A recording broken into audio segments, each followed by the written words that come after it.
Hello everyone, I am here to help you today. I know you use this video to fall asleep. So before that, like the video and subscribe to the channel. Also, where are you from and what time are you watching? Now get comfortable and relax. The first night in my new apartment, I woke at 3:17 a.m. with my heart pounding against my ribs. Something had pulled me from sleep, a sound so faint it might have nothing more than the building settling. But I knew better. It was a knocking, deliberate and patient, coming from the hallway, where that antique mirror hung 3 soft taps like knuckles, testing the strength of glass. By the time I gathered enough courage to check the hallway, stood silent and empty, the mirror, reflecting nothing but darkness. I should have taken it down that very night. The realtor had called the apartment a steal previous tenant. Left L, she'd explained, voice dropping to a conspiratorial whisper. Family emergency, out of state, left most of the furniture behind rather than pay for storage. Her smile had been practiced, professional. Just sign here initial. Their congratulations on your new home. I'd been desperate after the divorce, anything to escape the suffocating emptiness of the house where Lisa and I had once planned a future. The apartment felt like a fresh start, compact, but tastefully furnished with a mix of mid-century pieces and a few older items that gave the place character. The carved wooden mirror in the hallway caught my attention immediately. It hung between the living room and bedroom, impossible to avoid when moving through the apartment. 7 feet tall with an ornate frame of dark wood, it dominated the narrow space. The glass itself seemed unusually deep, as if the reflection extended farther than it should when I asked the realtor about it. She shrugged, came with the place. Previous tenant insisted we leave it exactly where it is. Something about the fun being perfect. Her laugh had sounded nervous. I should have recognized the warning signs after that first night. I convinced myself the knocking had been my imagination. A dream, the pipes, or simply the normal sounds of an unfamiliar place for the first week. Everything seemed normal. I unpacked my meager possessions, arranged my home office, and tried to establish new routines. But gradually, almost imperceptibly, something changed in the apartment's atmosphere. The air grew heavier, particularly in the hallway. Walking past the mirror required a subtle but unmistakable effort, like pushing through invisible cobwebs. The temperature fluctuated inexplicably. Sometimes I'd wake drenched in sweat, despite the thermostat reading 65 degrees. Other times I'd find myself shivering under 3 blankets. 2 weeks after moving in. I first noticed the shadow. I was returning from the kitchen with a cup of coffee, when movement in the mirror caught my peripheral vision. Not my own reflection, but something else. A dark shape that seemed to drift across the glass. A half second after I passed by, the time I turned to look directly, nothing was there, except my own pale face staring back. I told myself it was a trick of the light, an optical illusion caused by the apartment's unusual angles. But deep down, a primal part of my brain began to recognize the truth. Something was wrong with that mirror. The incidents escalated gradually. The knocking returned, no longer confined to the dead of night. Sometimes I'd hear it while making dinner or working at my computer, 3 distinct taps followed by silence when I mentioned it to my neighbor across the hall.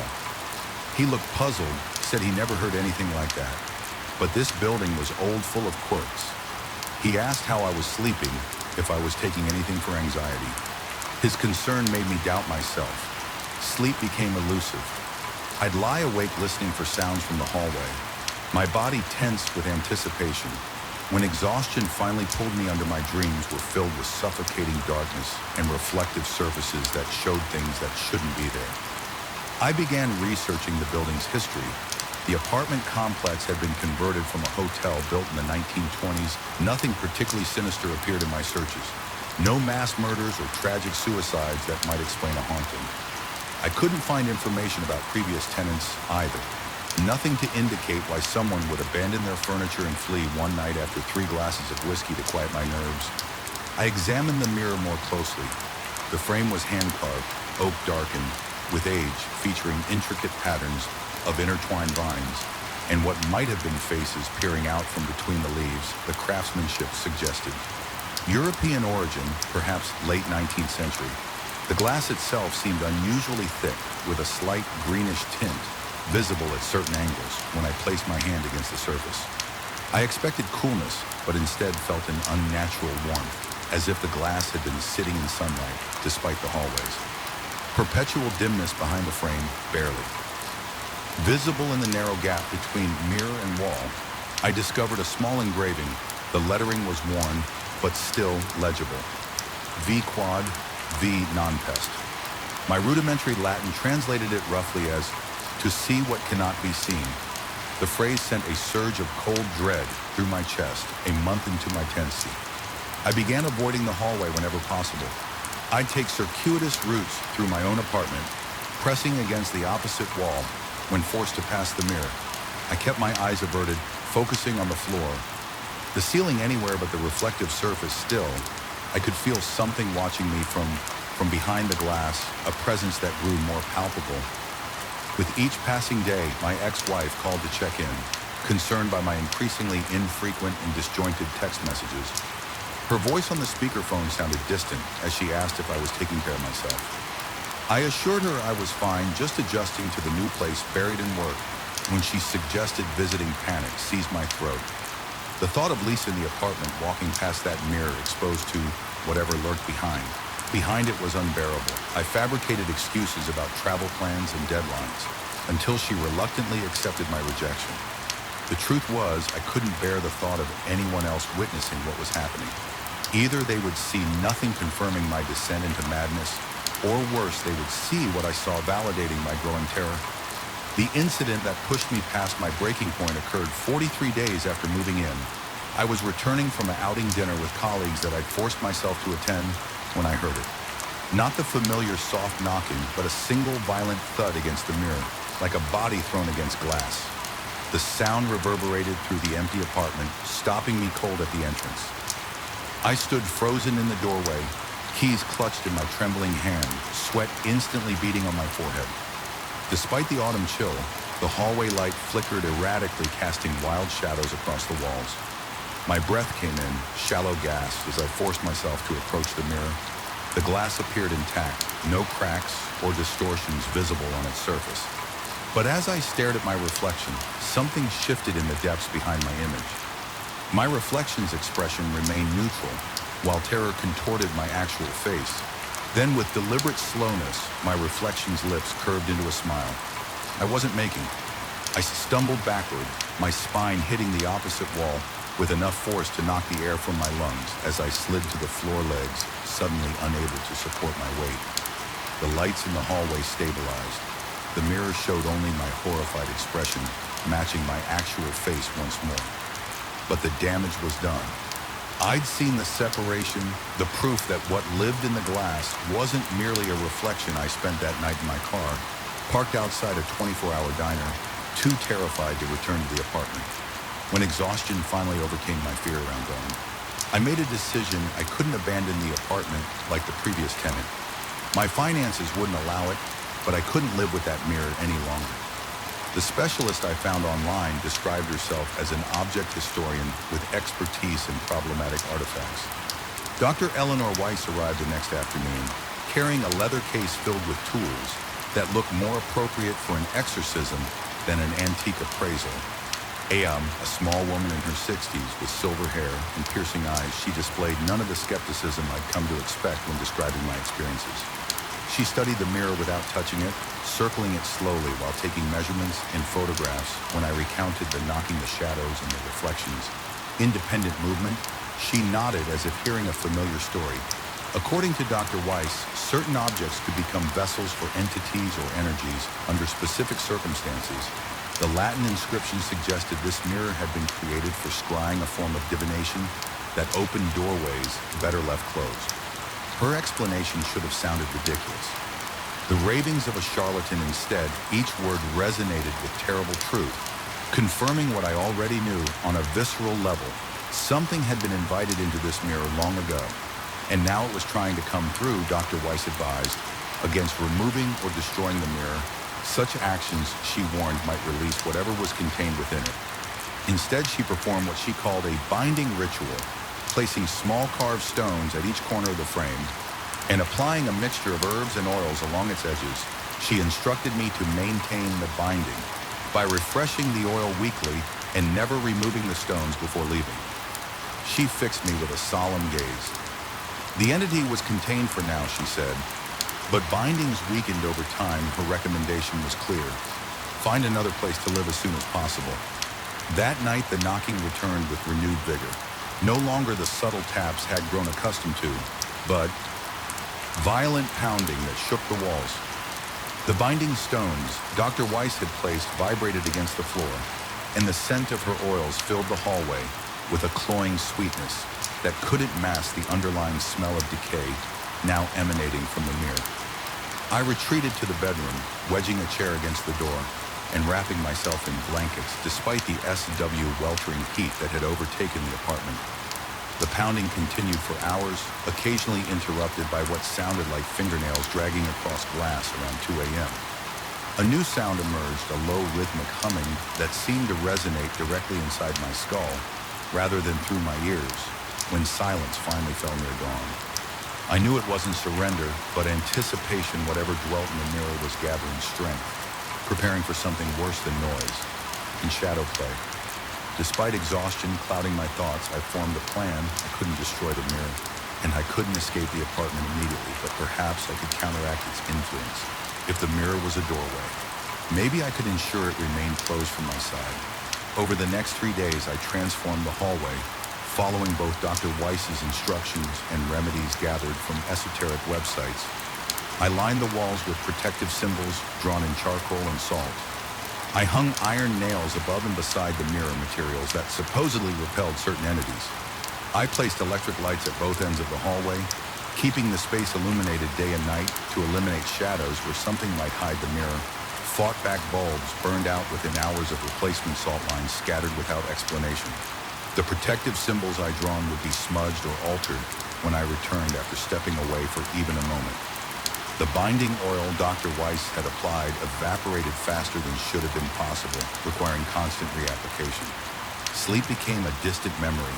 I existed in a haze of caffeine and adrenaline jumping at every creak and shadow. My work suffered deadlines.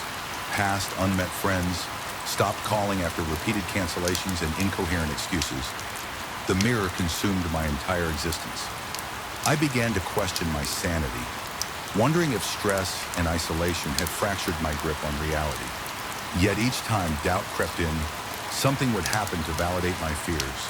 A glimpse of movement in the glass when I stood motionless, the sudden drop in temperature when I approached the mirror, the persistent smell of something rotting behind the wall last night. Everything changed. I woke from a rare moment of sleep to absolute silence. The constant background hum of the apartment, the refrigerator heating system, even the electric hum of light bulbs had ceased perfect. Stillness filled every room as if the air itself had solidified. I rose from bed on unsteady legs and moved to the bedroom doorway. The hallway beyond lay in darkness, despite the multiple lights I'd installed. The mirror surface gleamed with an internal luminescence, casting just enough ghostly light to reveal its frame. As I watched paralyzed between fear and morbid fascination, the glass began to ripple like disturbed water. The surface bulged outward, stretching as if something pushed against it from the other side. The wood frame creaked under pressure, the binding stones glowing red where they touched the carved oak. My heart hammered against my ribs with such force I feared it might burst. Sweat drenched my clothes despite the bone-deep chill that had descended over the apartment I wanted to run, to flee the building entirely, but my body refused to obey, locked in place by terror and dark curiosity.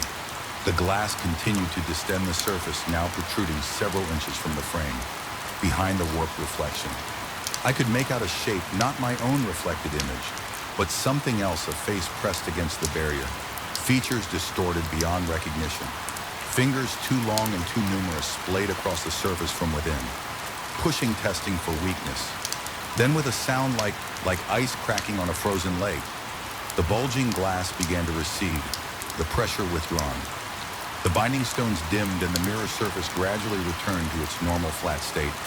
As it did, I heard a voice not audible through my ears, but resonating directly in my mind. 3 words distinct and terrifying in their clarity. Soon, very soon, the lights flickered back to life. The apartment's normal sounds resumed as if someone had unmuted the world. I stood trembling in the doorway, certain of one thing only. The binding had nearly failed. Whatever existed behind that glass was finding its way through this morning. I've made my decision. I won't flee like the previous tenant, abandoning the problem for someone else to inherit. I've researched properties with connections to mirrors and reflective surfaces. Wells, certain lakes, caves with still pools of water, places where the barrier between worlds might be thinner, where something could pass through more easily. Then through the increasingly resistant glass in my hallway, I found a suitable location an hour's drive from the city, an abandoned quarry flooded with groundwater, creating a perfectly still pool surrounded by sheer rock faces tonight. When the moon reaches its zenith, I'll take the mirror there. Not to destroy it, but to provide an alternative path. If Dr. Weiss is correct about entities requiring invitation, then I'll extend one. Not into our world through the mirror in my hallway, but from the mirror into someplace else, someplace uninhabited. I've prepared the necessary symbols and words drawn from texts. I'm not entirely sure I understand. I know the risk, whatever dwells behind that glass, may not accept my offer.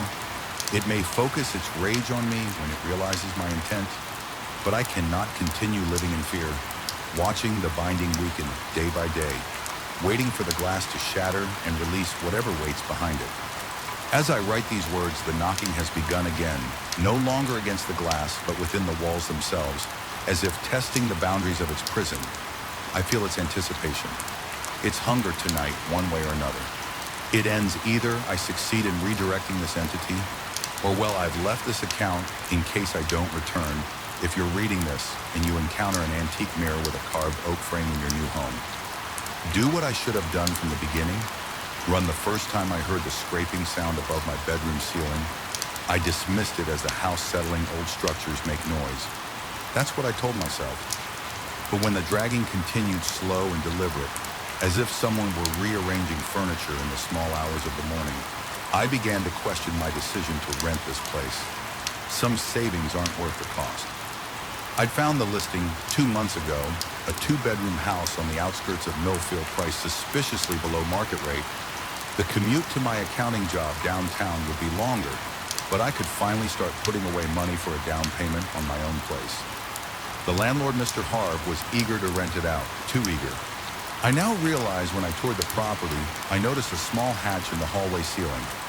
Miss Hargrove had waved dismissively when I asked about it, explaining it led to a cramped attic space that wasn't part of the rental agreement, just storage for some of the house's original insulation materials.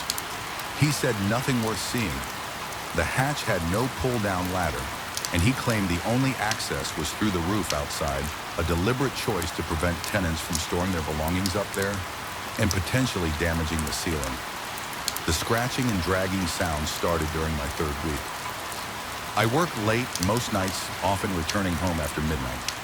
The first few times I blamed the neighbor's cat, thinking it must be climbing on the roof. But cats don't weigh enough to make the ceiling creak, and they certainly don't drag heavy objects across attic floors. I tried calling Mr. Hargrove several times when he finally answered.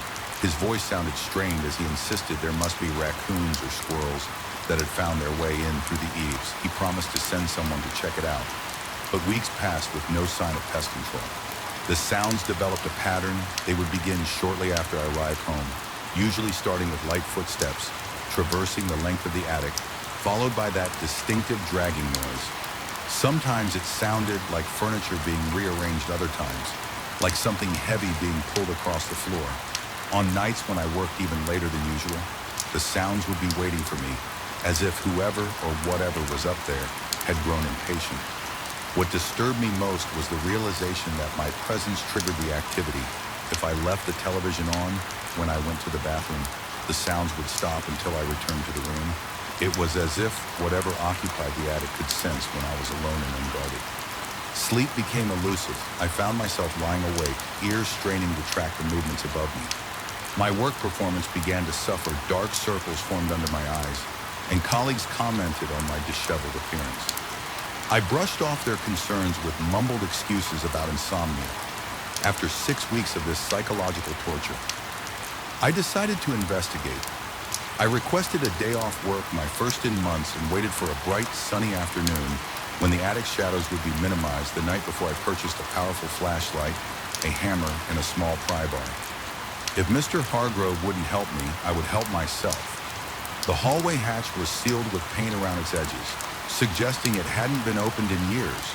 It took considerable effort to break the seal with each strike of the hammer. Against the pry bar, particles of dust and paint chips rained down on my face. My heart pounded against my ribs and sweat trickled down my temples. But it wasn't just from the physical exertion when the hatch finally gave way. A rush of stale musty. Air descended from the dark space above. The smell was peculiar, not just the expected dust and mildew, but something else I couldn't identify. Something vaguely organic. I extended the flashlight into the darkness, its beam revealing rough wooden beams and ancient insulation. There was no built-in ladder, so I dragged my dining table beneath the opening and stacked a chair on top. The makeshift arrangement looked precarious, but it held my weight as I climbed up and hoisted myself through the hatch. The attic was larger than Mr. Hargrove had implied, though the peaked roof meant I couldn't stand fully upright except in the center. The space extended over the entire house. Thick dust covered the floorboards undisturbed in most areas, except for a clear path that cut through the center of the room. My flashlight beam revealed distinct footprints in the dust. Not the tiny paws of rodents or the larger prints of raccoons, but something that resembled human footprints. Yet not quite. They were elongated and oddly spaced, as if whoever left them had an unnatural gait. The tracks LED from the hatch toward the far corner of the attic, where the roof sloped to meet the floor. As I followed the trail, my breathing became shallow and rapid. The air felt thicker here, heavy with something. Beyond dust, my flashlight beam trembled as I approached the corner, where the footprints seemed to disappear into the wall itself upon closer inspection. I noticed a small gap between the wall and the roof line, a narrow crawl space that continued beyond the visible area of the attic. The hair on the back of my neck stood on end. An involuntary shiver ran down my spine despite the stifling heat of the enclosed space. Something in that dark recess was watching me. I could feel it with a certainty that transcended rational thought. A heaviness pressed against my consciousness, a presence that was aware of me, just as I was becoming aware of it. The silence was absolute. Even the normal creaking of the house had ceased, as if the structure itself was holding its breath in that moment of perfect stillness. I heard it, a soft exhalation from the darkness. Beyond the gap, not an animal sound, not the wind, something deliberate. I backpedaled so quickly I nearly fell through the open hatch. My elbow bow struck one of the roof beams, sending a shaft of pain up my arm. But I barely noticed adrenaline propelled me as I scrambled down my makeshift ladder, nearly toppling the chair and table. In my haste back in the hallway, I slammed the hatch closed and dragged the heaviest piece of furniture I could manage my dresser beneath it. My hand shook violently as I called Mr. Hargrove, my voice cracking as I demanded answers. This time he picked up on the first ring as if he'd been waiting for my call. He listened to my breathless account without interruption.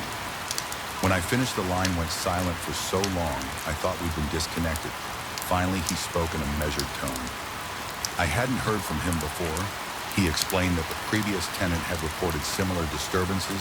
Mr. Hargrove admitted he'd hoped the situation had resolved itself during the months the house stood vacant. I pressed him for details, my frustration mounting, as he spoke in vague terms about the house's peculiarities. He suggested that some spaces develop their own awareness over time, a ridiculous notion I would have dismissed outright under different circumstances. But after what I'd experienced, his words found fertile ground in my imagination. Mr. Hargrove offered to refund my security deposit if I wanted to break the lease. The fact that he made this offer without argument only heightened my suspicion that he knew far more than he was telling me I should have accepted, should have packed my belongings that very afternoon, and found a hotel until I secured new accommodations. Instead, a perverse curiosity took hold. I convinced myself there must be a logical explanation. Perhaps someone was accessing the attic from outside, using it as a squatting place. While I was at work, this would explain why the activity increased when I was home. The trespasser was trying to intimidate me to make me leave so they could have free reign of the property. I installed motion-activated cameras around the exterior of the house. Focusing on the roof access points, I placed a digital voice recorder in the attic, carefully setting it near the disturbing footprints before resealing the hatch and replacing my barricade. Then I waited for 3 nights. Nothing happened. The attic remained silent, as if whatever dwelled there knew it was being monitored on the fourth night, exhausted from lack of sleep and beginning to doubt my own recollections. I returned from work to find the house unnervingly quiet. I reviewed the camera footage. Nothing, not a single triggered recording over 4 days. The voice recorder, however, had activated multiple times. The first few recordings captured only the ambient sounds of the house, the hum of the refrigerator, the ticking of the wall clock, the occasional car passing on the distant road. The final recording began with the same ambient noise, then captured the distinct sound of my front door opening and closing as I left for work. 2 hours of silence followed. I was about to fast forward when I heard that familiar dragging sound, much clearer, now that the recorder was in the attic itself. Then came the footsteps, slow, methodical, with an uneven rhythm that suggested a limp or some other irregularity. They approached the recorder, growing louder until they stopped, presumably right next to the device. What followed turns my blood to ice even now as I recall it. Breathing deep, ragged breathing, punctuated by what sounded like sniffing, as if whatever was up there was trying to catch a scent. My scent, after several minutes of this, a voice spoke. It was so distorted and guttural that I initially mistook it for interference on the recording. But as I replayed those moments repeatedly, the words became unmistakable. Coming home soon, my phone rang. Startling me so badly, I dropped the recorder. It was Mr. Hargrove before I could speak. He asked if I'd been in the attic again. There was an edge to his voice I hadn't heard before, something close to panic.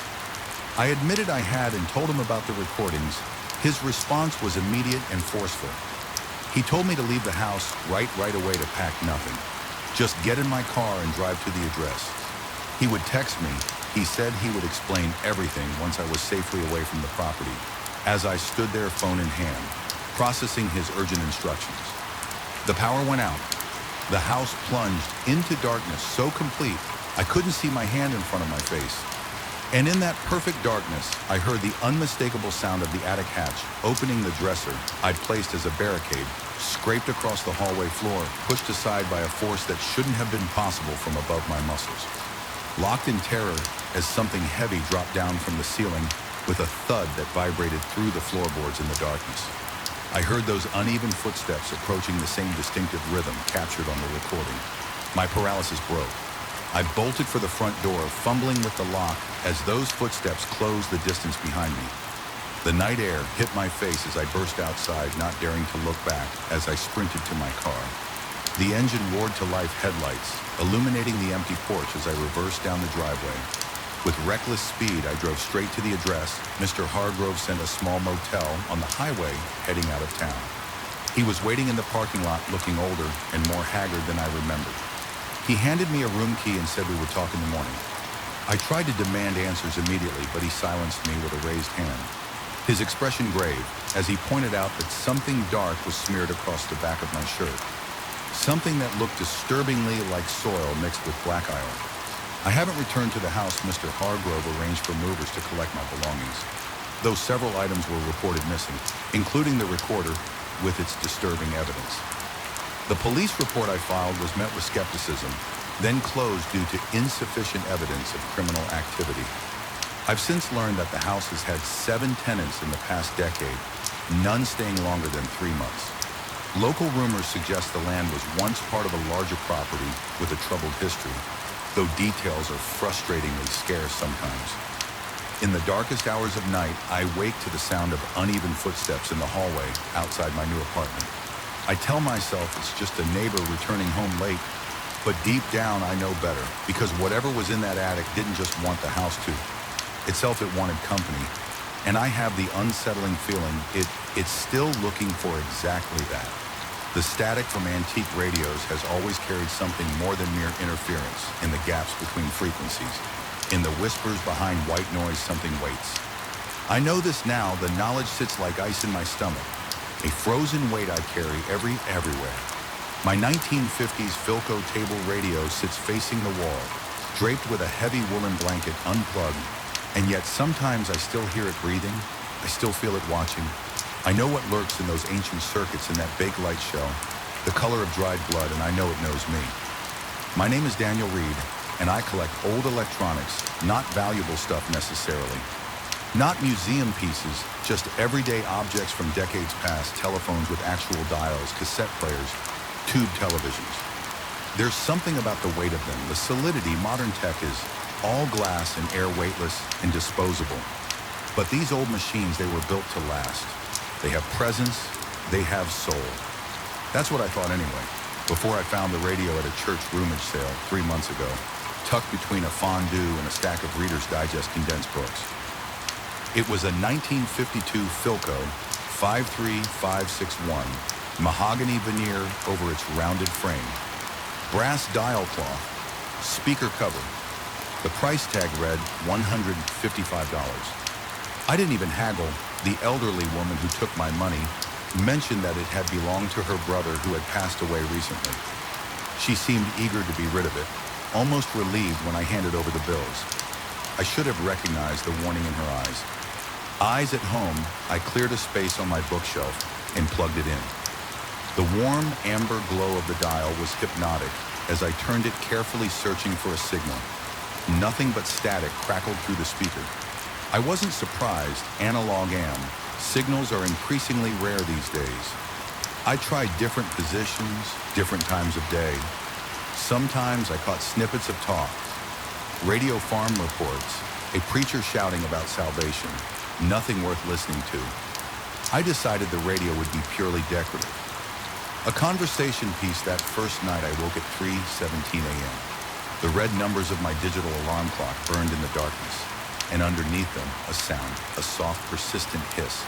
Static, but somehow more focused than random noise. More intentional.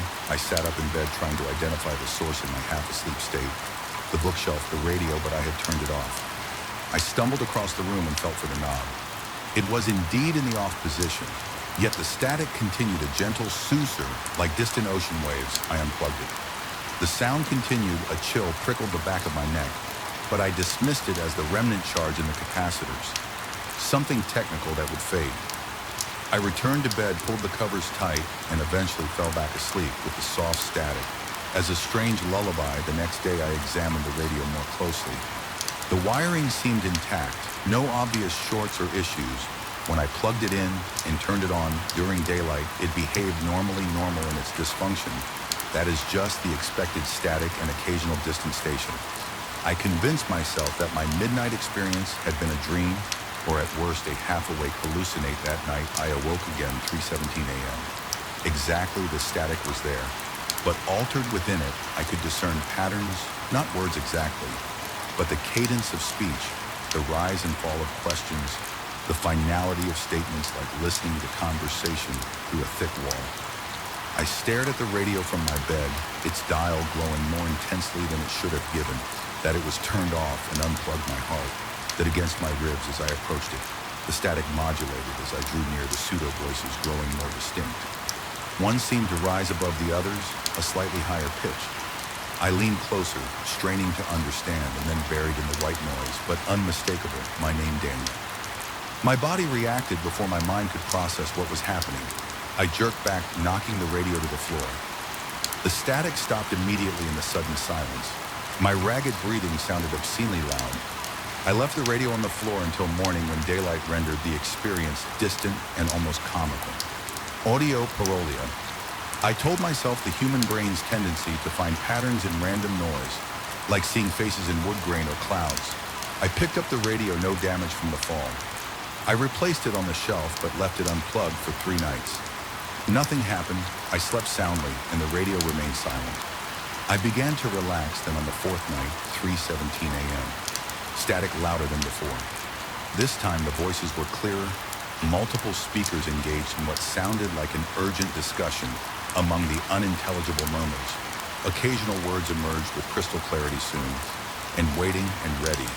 And again my name called, not once, but repeatedly with increasing insistence. My skin went cold and clammy as I sat rigid in my bed watching the radio. The dial glowed with an unnatural bluish tint. Now, not the warm amber. It should have been my throat constricted. I couldn't call out, couldn't move. Then something shifted in the static, a sound like a door opening. The voice fell silent. A new sound emerged, breathing slow, deliberate breathing as if something had pressed its mouth directly against the speaker. My paralysis broke. I lunged across the room, grabbed the radio, and shoved it into my closet. Burying it under a pile of winter clothes, the breathing stopped. I spent the remainder of the night with all the lights on, checking my phone obsessively. The internet told me what I wanted to hear. Old radios could pick high up, strange frequencies, interference from nearby electronics, crossed signals from emergency broadcasts, rational explanations abounded. The next day I considered disposing of the radio, but couldn't bring myself to do it. Instead, I placed it on my kitchen counter in full view, where sunlight would hit it throughout the day. I wouldn't give it the power that darkness and isolation provided. I even turned it on, deliberately tuning it to static, letting it play as I prepared dinner. Ordinary, expected static, nothing hidden in its hiss that night. I took a sleeping pill and went to bed early. I slept deeply until that now familiar time, 3:17 a.m. But this time the static didn't wake me. What woke me was silence, the utter absence of sound, the kind of silence that feels like pressure against your eardrums. I opened my eyes to find the radio on my nightstand, its dial glowing that unnatural blue. I hadn't moved it from the kitchen. My mouth dried instantly. My tongue felt like sandpaper. The silence stretch became intolerable. And then a voice spoke, not through the radio, but directly behind me. It whispered my name in a voice that seemed composed of several voices speaking in unison. I felt breath against my ear, cold and damp. My muscles seized, sweat erupted across my body, soaking my shirt in seconds. I couldn't turn, couldn't look. Something told me that seeing the source of that voice would be the end of me. The radio dial flickered, and suddenly the static returned. The presence behind me vanished. I sat, frozen until dawn, gradually lightened my window blinds. Only then did I dare to move to touch the radio. It was ice cold, despite the glowing dial. I carried it at arm's length to the BB and locked it in the cabinet beneath the sink. My research became obsessive after that. I scoured online forums for similar experiences with vintage radios. Most were obviously fabricated creepypastas, but a few accounts rang with authentic terror. One man in Idaho claimed his 1940s RCA had channeled his dead wife's voice. A woman in Maine described hearing coordinates repeated night after night from an unplugged transistor radio coordinates that led to an unmarked grave in the woods behind her house. Most disturbing was an archived forum post from 2003 describing a Philco model identical to mine. The poster claimed to have traced its origin to a specific factory where in 1952 a worker had committed suicide by electrocution using radio components. The factory had continued production, allegedly incorporating the damage. Parts into subsequent models. The post ended abruptly. Mid-sentence, the account had never posted again. I began to avoid sleep. I stayed awake until exhaustion forced my eyes closed. Usually, as dawn was breaking for 2 days, this worked on the third day. I fell asleep at my computer around midnight. I dreamed of a vast room filled with radios of every size and era, all tuned to static, all speaking my name in chorus. In the center of the room stood a man in factory coveralls, his features indistinct except for his eyes, which glowed the same unnatural blue as my radio's dial. He was beckoning me forward. I woke to find myself standing in my bathroom. The cabinet under the sink opened, the radio in my hands. The dial read 3:117 a.m., but the radio was silent. I stared at my reflection in the mirror above the sink. My eyes looked wrong, somehow flatter, emptier. I watched my reflection's lips move, forming words. I wasn't consciously speaking. "We've been waiting for you."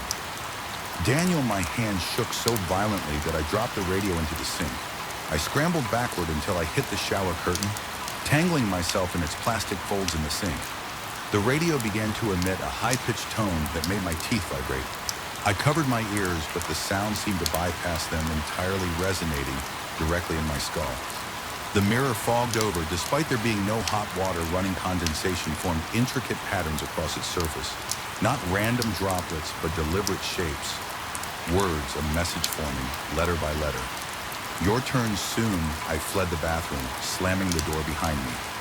The tone stopped instantly. I stood in my hallway, gasping for breath. my heart slamming against my ribs so hard I feared it might rupture. I didn't return to the bathroom until morning. The radio sat innocently in the sink. The mirror was clear. No message, no condensation. But the radio's dial had been turned to a specific frequency, 31.7 on the AM band. I took the radio to work that day, not wanting to leave it alone in my apartment. My coworkers commented on the vintage piece, asked if it worked. I smiled weakly and claimed it was just for show. I kept it on my desk under the fluorescent lights where nothing supernatural could possibly manifest during my lunch break. I researched frequency 31.7 AM. It wasn't assigned to any broadcaster. It existed in what radio enthusiasts called a dead zone. Frequencies allocated but unused empty airwaves, where only static should exist that evening. I considered my options. Destroying the radio seemed obvious, but something told me that would only make things worse, like cutting off a hydra's head. I decided on containment. Instead, I drove to a hardware store and purchased a small fireproof safe, the kind designed for protecting documents. It was lined with steel and had a combination lock. I placed the radio inside, closed it, spun the dial for good measure. I wrapped the safe in layers of aluminum foil, creating In days prepared for a normal night's sleep as I drifted off, I felt genuine hope that I had solved the problem. The dream came immediately. I was in a vast factory space, old machinery looming in shadows. A production line stretched before me, where partially assembled radios moved slowly along a conveyor belt. Workers in period clothing stood at their stations, their faces blurred and indistinct, except for one. A man at the end of the line installing dials on the finished radios. He looked directly at me with those blue glowing eyes. He smiled, revealing teeth that were small and sharp like needles. "We've been trying to reach you," he said, his voice the same multi-layered sound I'd heard from the radio. "Your frequency is compatible. Your wavelength resonates with ours." I tried to back away, but my feet were suddenly tangled in cords and wires that snaked up from the floor, wrapping around my ankles. "Every radio needs a voice." The man continued approaching me. "Now every transmission needs a source." He held up a Philco radio. "My radio. This one lost its voice. We need a replacement." The wires continued their upward journey, wrapping around my calves, my thighs, my torso. I opened my mouth to scream, but a thin copper wire shot between my lips, slithering down my throat. I woke violently in my body. Jackknifing upright, my throat felt raw as if something had indeed been forced down it. The bedside clock read 3:16 a.m. I had 1 minute. I threw myself out of bed, planning to leave the apartment entirely to get as far from the radio as possible, before 3,177 struck too late. My living room was bathed in that blue glow. The safe sat open, the aluminum foil unwrapped and scattered the radio. Sat on my coffee table, its dial turned to 31.7 static, hissing from its speaker. But the static was changing, organizing itself into a pattern I now recognized as speech. The factory man's voice emerged, no longer constrained by the limitations of the radio speaker, as clear as if he stood before me. "Your turn, Daniel," he said, "your voice, our channel forever." The static surged, becoming a physical force that pushed me backward. I stumbled, fell onto the couch. The radio's glow intensified until it was painfully bright. I shielded my eyes with my arm through my fingers. I saw the dial moving by itself, scanning rapidly through frequencies, before stopping again. At 31.7, the static ceased in its place. Came my own voice, perfectly reproduced. "Help me, oh God, somebody help me. I'm trapped in here." I can't get out the shock of hearing myself broke whatever spell had held me. I lunged forward, grabbed the radio, and ran to my kitchen. I shoved it into the refrigerator and slammed the door, muffling, but not eliminating my voice still pleading from within the radio. I fled my apartment, spent the night in my car, in a well-lit parking lot when I returned in the morning. The radio was back on the coffee table, but something had changed. It looked older, more worn. The veneer was chipped in places that had been pristine, before the cloth speaker cover was faded and frayed at one corner. Most disturbing of all, scratched into the wood on the back, was a name, Daniel, my name, not written by me. I understood then the factory worker hadn't been trying to take my voice. He had been trying to warn me because he had once been Daniel too, and before him, someone else. a chain of owners, all connected by more than just possession of the radio, connected by name, by compatible frequency, by fate. I couldn't destroy it. I couldn't give it away. The elderly woman at the church sale had tried that, and the radio had simply found its way to me, to another Daniel. So now it sits in the corner of my room, facing the wall covered with a thick blanket. I've tried leaving it in storage units, burying it, even locking it in the trunk of an abandoned car in a junkyard. It always returns. The only change I've managed to effect is temporal. I've shifted its active period. It no longer speaks at 3:17 a.m. Now it waits until 4:36 a.m., a time I calculated by adding each digit of my birth date. I don't sleep much anymore. When exhaustion overtakes me, I dream of the factory of the assembly line that now includes me as one of its workers, installing speakers that whisper even as I connect their wires. I've taken to recording myself daily, creating audio evidence of my continued existence outside the radio. Sometimes I play these recordings at full volume during the radio's active period, as if to remind both it and myself who is the real Daniel. But lately I've noticed something troubling about these recordings when I play them. Back there are gaps, brief moments of static, and sometimes in the background almost too faint to perceive the sound of someone breathing, waiting. And I know with terrible CCTY that one day I'll play back a recording and hear nothing but empty static. And from 31.7 on the AM band in the dead of night, my voice will call out clearly, searching for the next Daniel in an endless chain of transmission that began long before 1952. And will continue long after I'm gone, or perhaps I'm already gone. Perhaps I've been gone for some time. Perhaps what sits here typing these words, what walks through the world wearing my face, is merely an echo of Daniel Reed, a broadcast from a frequency of the damned. The moment I stepped into that old Victorian house, something felt wrong. A heaviness hung in the air, not like humidity or heat, but a pressure that seemed to push against my skin from all directions. The floorboards creaked beneath my feet with an almost deliberate slowness, as if the house itself was taking note of my arrival. I should have listened to that first instinct, that primal warning system we've all inherited from our ancestors, who knew better than to wander into places where they weren't welcome. But I ignored it, chalking it up to travel fatigue and the natural uneasiness of staying somewhere unfamiliar.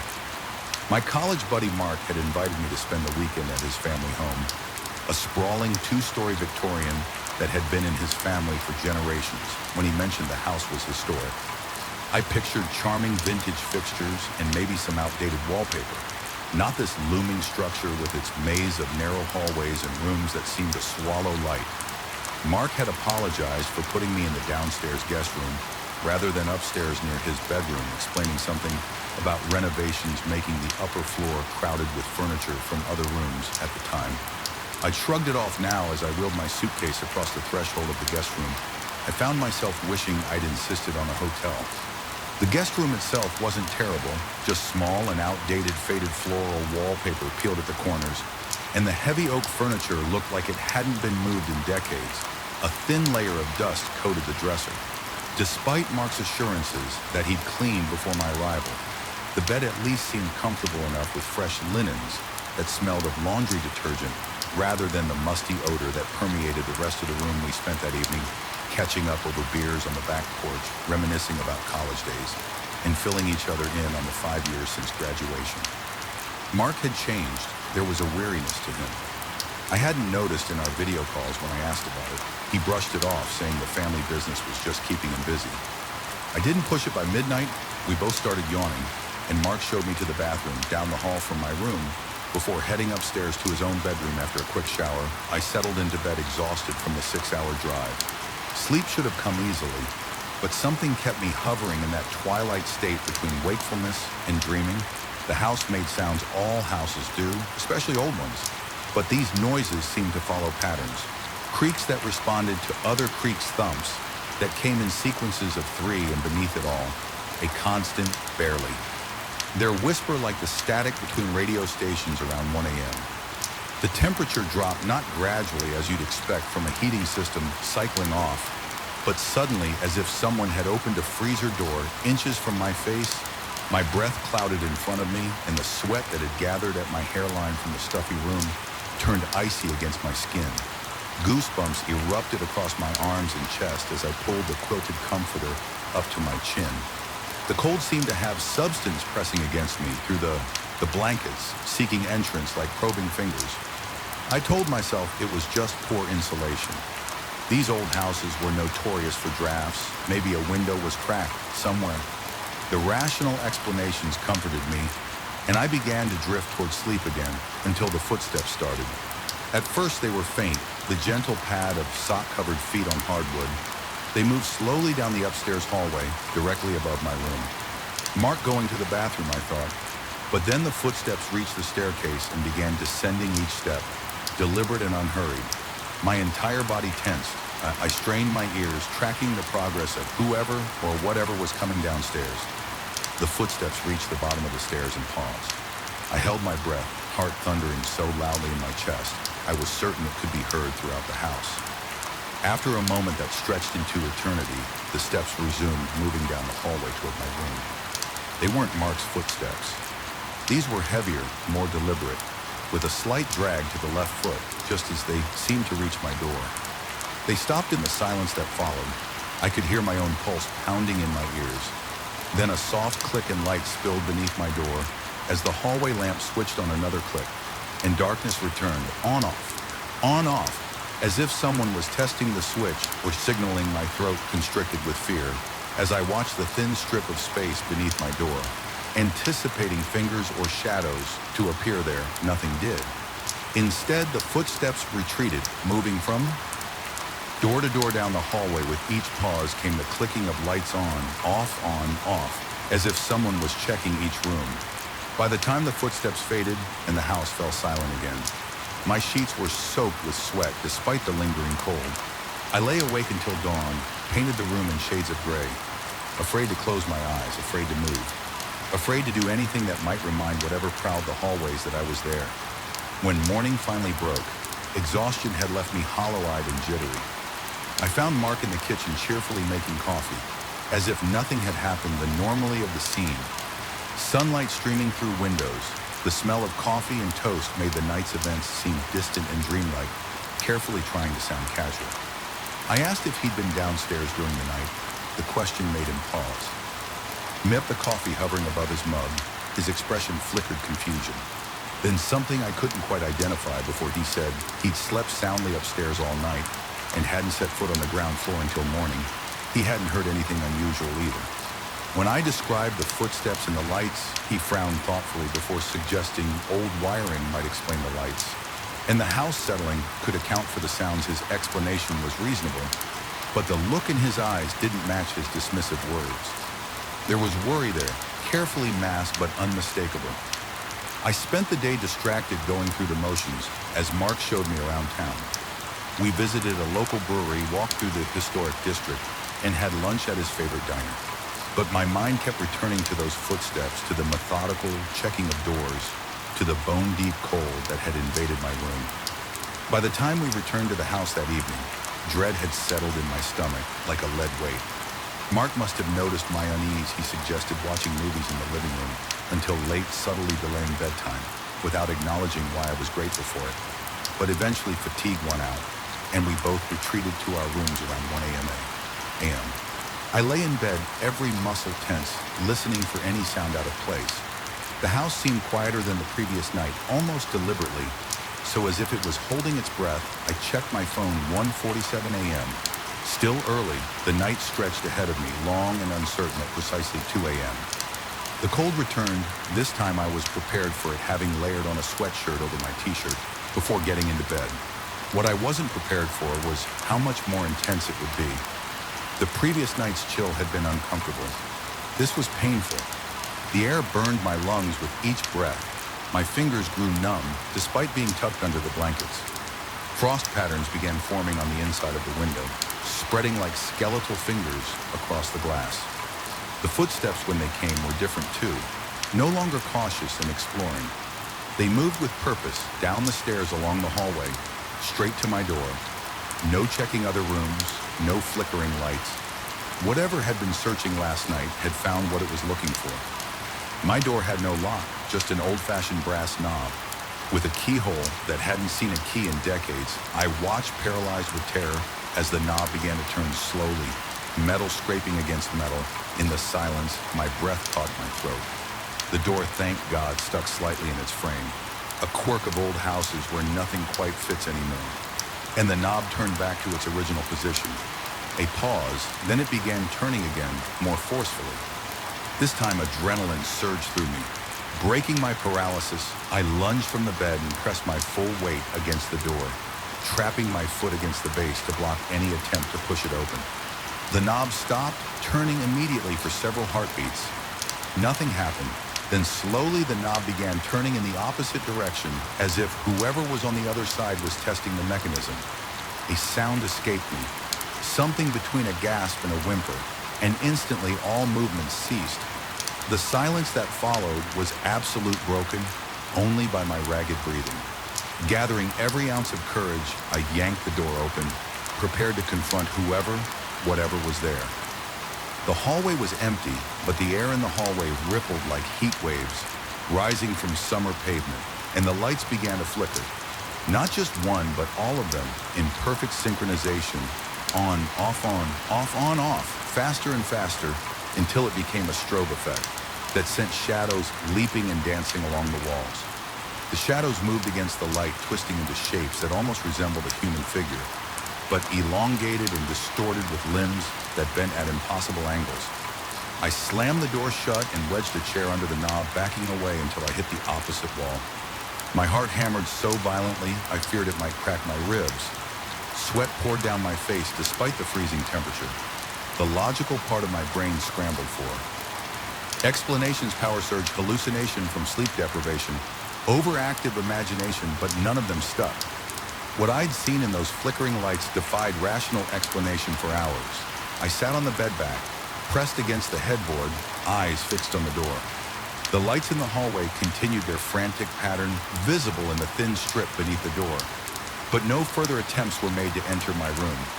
By the time dawn broke, my eyes burned from staying open so long, and my body ached from being held tense for hours. I waited until I heard Mark moving around upstairs before venturing out of my room. The hallway looked perfectly normal in the morning light. No sign of the electrical chaos from the night before. When I examined the light switches, they worked flawlessly with no flickering or hesitation over breakfast. I tried to broach the subject again this time. Instead of dismissing my concerns, Mark grew quiet. He stared into his coffee cup for a long moment before asking in a carefully neutral tone if I'd actually seen anyone in the hallway when I described the rippling air and the shadows that moved wrong. Something like relief crossed his face.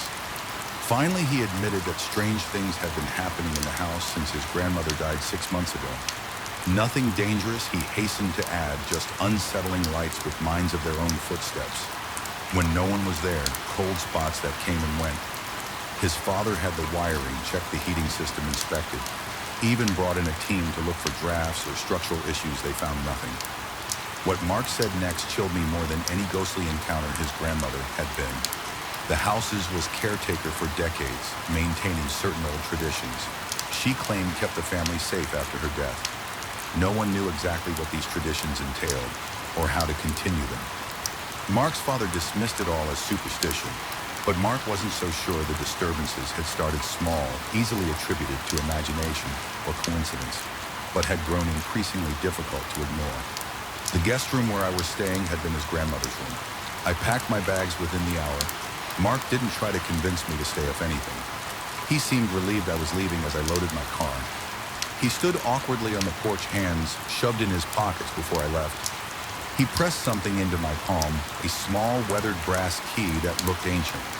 It wasn't for me to keep, he explained, just to return. If I ever found myself thinking too much about the house or feeling drawn back to it, the way he said it made it clear this wasn't a theoretical concern. It had happened before. I've kept the key in my desk drawer since returning home. Sometimes late at night, I find myself standing there with the drawer open, staring at that small piece of metal. I never touch it, but sometimes I could swear it's moved from where I left it. And on particularly cold nights, I wake to the sound of footsteps in my apartment hallway and the faint rhythmic clicking of a light switch on, off. Searching the silence in this place isn't peaceful. It's expectant. That's what I've come to understand after 2 months in this house.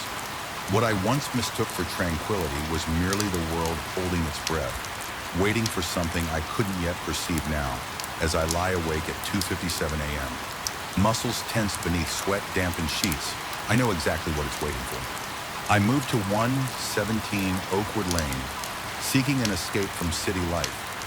My tech job had gone remote, and the pandemic had taught me I didn't need the constant hum of urban existence to feel alive. What I needed was space quiet, a place where my thoughts wouldn't have to compete with the cacophony of 1,000 strangers living their lives in proximity to mine. The realtor had been almost apologetic about how isolated the property was. The nearest neighbor a quarter-mile down the winding rural road, the town center. A 15-minute driveway, perfect, I thought, absolutely perfect. The first few weeks fulfilled every promise of the peaceful retreat. I'd envisioned I'd wake to birdsong instead of traffic work on my porch overlooking dense woods and fall asleep to a silence so complete it felt like a physical presence. I remembered thinking how strange it was that something so empty could feel so substantial. Then came that first night exactly 1 month after I'd moved in. The digital clock on my nightstand had just blinked to 3 a.m. when the shrill, demanding ring of the doorbell tore through the silence. My heart launched into my throat as I bolted upright, disoriented and alarmed. Who could possibly be at my door at this hour on this isolated road? The second ring compel held me to action. I grabbed my phone ready to call emergency services and made my way downstairs. The house was cool, but perspiration bead along my hairline and dampened my palms as I approached the front door. The peephole revealed only darkness. The porch light I was certain I'd left on had somehow gone out. Against my better judgment, driven by a curiosity that overwhelmed my fear, I cracked the door open. Nothing. No one, just the still night air and the soft chorus of crickets. I stepped onto the porch, scanning the driveway and the tree line. Beyond my breath condensed in the unexpectedly cold air as I called out, asking if anyone was there. Only the distant hoot of an owl answered, convincing myself it had been some teenagers from town playing a prank. I returned inside, double-checking the locks before returning to bed. Sleep eluded me until dawn painted my ceiling with pale golden light. I spent the day in installing a motion-activated floodlight above my porch, telling myself I was being practical, not paranoid. The following night dispelled any notion that I had been the victim of a random prank again at exactly 3 a.m. The doorbell's insistent ring jolted me from a fitful sleep. This time I was prepared. I grabbed the baseball bat I'd placed beside my bed and moved quickly downstairs before opening the door. I checked the window. The newly installed floodlight was blazing, illuminating my empty front yard in harsh white light. No cars in the driveway, no footprints disturbing the gravel, no movement triggering the sensitive light. Yet the doorbell had definitely rung, heart hammering against my ribs, mouth dry as sandpaper. I opened the door just a crack again. Nothing. The floodlight cast long, distorted shadows across my porch, but revealed no visitor's welcome, or otherwise a gust of wind unusually cold. For early autumn slipped through the crack in the door and raised goosebumps along my arms. That's when I noticed something I had missed the previous night, the faint scent of tobacco smoke. Despite there being no visible source, I slammed the door shut, the sound echoing through my empty house like a gunshot. My hands trembled as I engaged all 3 locks, and I spent the remainder of the night on my couch, clutching my baseball bat, every muscle tense and ready. When morning came, I installed a security camera above my door, positioning it to capture anyone approaching the porch. The rational part of my brain suggested a faulty doorbell system, perhaps triggered by electrical surges or wildlife. The growing knot of dread in my stomach suggested otherwise. The third night brought no surprises, only the confirmation of my deepening fears at precisely 3 a.m. The doorbell rang. This time I was already awake, sitting in the darkness of my living room, facing the front door. The shrill sound cut through the silence, like a knife causing my entire body to jerk involuntarily. I waited, counting my ragged breaths before approaching the door. The porch light was on, the security camera was recording. I opened the door to the same emptiness as before. With shaking hands, I closed the door and immediately went to my laptop to review the security footage. What I saw, or rather what I didn't see, caused the room to tilt around me. The timestamp showed 30 a.m. The doorbell clearly rang in the audio, but there was absolutely no one visible on the recording. The button depressed on its own, as if pushed by an invisible finger. I spent the remainder of the night in my car, parked at a 24-hour diner in town, nursing cups of bitter coffee and researching the history of my property on my phone. What I discovered sent icy tendrils of fear crawling up my spine. The house at 117 Oakwood Lane had been built in the late 1970s by a man named Howard Mercer, a night shift worker at the now-defunct paper mill. According to local news archives, Mercer was known for returning home at odd hours, often around 3 a.m. Following his shift and a few drinks at a bar that once operated near the mill in 1986, Mercer vanished, without a trace.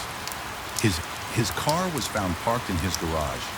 His wallet and keys were on the kitchen counter. His dinner dishes were still in the sink, but Howard Mercer was gone.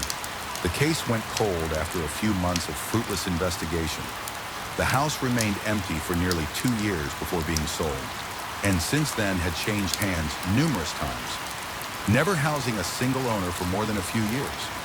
The online forums and local history blogs painted a picture of a property that had developed a reputation for being uncomfortable or unsettling.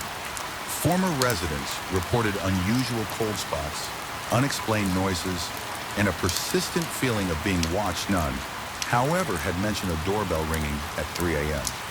I returned home as the sun was rising, casting long shadows through the trees lining the driveway in the harsh light of day. My fears seemed almost laughable, a faulty doorbell, an electrical issue. My own imagination running wild after discovering the house's history, I resolved to have an electrician inspect the wiring system and put the matter to rest. The local electrician who arrived that afternoon found nothing wrong with the doorbell system. He checked the wiring, the button mechanism, and even installed a new chime, assuring me that any issues had now been resolved. I thanked him, ignoring the skeptical look he gave me when I explained the 3 a.m. ringing before leaving. He hesitated on the porch, staring at the house with an unreadable expression. When I asked if something was wrong, he simply shook his head and suggested I consider having the house blessed. I laughed it off, but the sound rang hollow even to my own ears that night. I prepared for a confrontation. I disabled the doorbell system, entirely physically disconnecting it from its power source. I set up additional cameras covering every approach to the house. I left lights on throughout the first floor. I even considered spending the night elsewhere, but some stubborn part of me refused.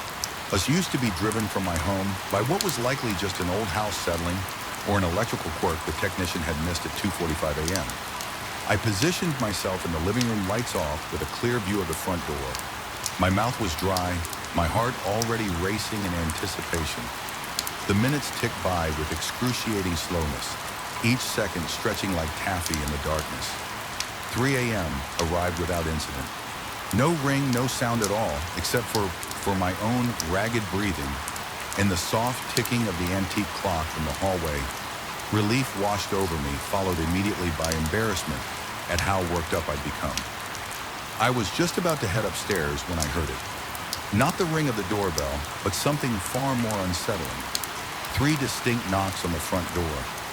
My blood turned to ice in my veins.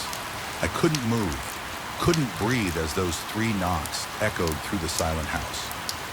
They weren't loud or aggressive, just firm, deliberate, as if whoever was knocking knew I was inside, knew I was listening, and was in no hurry. Minutes passed as I sat frozen in place. No further knocks came. Eventually, I forced myself to approach the door on legs that threatened to buckle beneath me. The peephole showed only my empty, well-lit porch against every instinct screaming within me. I opened the door. The night air rushed in unusual cold and carrying that same faint scent of tobacco smoke. My security lights illuminated every corner of my front yard, revealing absolutely nothing out of place. But as I stood in the doorway, a sensation crept over me that I was not alone. It wasn't a sound or a sight. It was a presence as tangible as a hand on my shoulder. I slammed the door shut and spent the remainder of the night huddled in my bedroom, lights blazing, checking and rechecking. The security camera feeds on my laptop. They showed nothing. No visitors, no movement, no explanation for the KNX I'd heard so clearly. The following day, I drove to the local historical society, determined to learn more about Howard Mercer and the history of my property. The elderly volunteer who assisted me seemed unsurprised by my questions. She explained that while the official records showed Mercer as a missing person, case never solved. Local rumor had long held that he had met with foul play. Some suspected a drifter passing through town. Others whispered about gambling debts to dangerous people. A few even suggested he had simply walked into the woods behind his property one night and chosen never to return to a life that had grown unbearable after his wife's death years earlier. What caught my attention, though, was her mention of Mercer's routine. According to former co-workers, he had been almost obsessively punctual, arriving at exactly the same time for his shift each night. And each morning he would return home at precisely 3 a.m., announcing his arrival with 3 knocks on his own front door, a habit he'd developed to avoid waking his wife with the doorbell during the years before her passing, and continued afterward out of ingrained routine. That night I didn't even attempt to sleep at 2:45 a.m. I sat in my living room, lights off, waiting at precisely 3 a.m. The 3 knocks came again, deliberate, patient, expectant. This time I approached the door immediately, my terror giving way to a strange, detached curiosity. I opened it without hesitation. The porch was empty, but the presence I'd felt the previous night was stronger. Almost overwhelming, the tobacco scent hung heavy in the air, and despite the mild autumn night, my breath fogged in front of me, I found myself speaking aloud, asking if Howard Mercer was there. If he was trying to come home, no voice answered, but the porch light flickered once, twice, 3 times. That was 6 weeks ago, every night since then, at exactly 3 a.m. 3 knocks sound on my front door. I've grown accustomed to it, even find myself waiting for it. A strange punctuation to my nights. I've learned that if I open the door immediately and acknowledge the presence with a simple greeting, the cold spot dissipates quickly, and the night continues peacefully. If I ignore it, small disturbances plague my house until dawn. Lights flickering, doors creaking open, the persistent scent of tobacco growing stronger until it becomes almost suffocating. I've considered moving, of course, but some combination of fascination and compassion keeps me here. I understand now what Howard Mercer's doing. He's coming home as he did every night for years. This is still his house in some fundamental way. And he is following the patterns etched into whatever remains of his existence last week. I established a new routine at 2:55 a.m. I brew a cup of coffee and place it on the small table on the porch beside an ashtray and a lit cigarette at 3 a.m. The knocks come. I open the door, greet the empty porch, and then return to bed by morning. The coffee cup is always empty. The cigarette burned down to the filter. The real estate agent never mentioned that my house came with a roommate who only exists at 3 a.m. But as the autumn chill deepens into winter, I find I don't mind sharing my isolated sanctuary with Howard Mercer. We've reached an understanding, this ghost, and he's not trying to drive me away or harm me. He's simply coming home, as he has every night for decades, to the only place he still exists. Sometimes I wonder if I should be afraid. The rational part of my mind insists that I'm enabling my own delusion, creating rituals around coincidence and house noises. But when I wake in the night and sense that familiar presence moving through the rooms, never threatening, just present, I understand something profound about loneliness. Howard Mercer doesn't want to frighten me. He just doesn't want to be forgotten in the only space where memory of him persists. So I stay marking each night with our strange communion. And sometimes in those quietest hours between midnight and dawn, I catch myself wondering which of us is truly haunting this house on Oakwood Lane. The first night I spent in my father's house, I heard scratching from the walls. Not the familiar scurrying of mice or the gentle settling of an old structure, but deliberate rhythmic scratching, as if something were trying to communicate 3 slow drags, followed by silence. Then 3 more, I told myself. It was just the house, speaking its ancient language the way all old buildings do. But deep down, I knew better. This house had secrets my father had taken to his grave, and something in the darkness was beckoning me to uncover them. My father, Maxwell Grant, died suddenly of a heart attack at 68. We weren't close, the kind of father and son who exchanged perfunctory phone calls on holidays and birthdays. Our conversations circling around weather and sports scores, anything to avoid genuine connection. So when his lawyer called to inform me I'd inherited the sprawling Victorian house where he'd lived alone for the past 20 years, I was surprised I hadn't set foot in that place since I was 18 when I left for college with no intention of returning. The house stood at the end of Blackwood Lane, partially hidden behind overgrown trees and shrubs that my father had long stopped maintaining. 3 stories of weather-feed brick and warped wood with narrow windows that reflected no light even on the sunniest days growing up. The neighborhood kids called it the witch house, though none of us had ever seen a witch, just my reclusive father, who grew more withdrawn with each passing year upon arrival. I was struck by how little had changed. The front door still creaked with that distinctive groan I remembered from childhood. The foyer smelled of pipe tobacco and old books.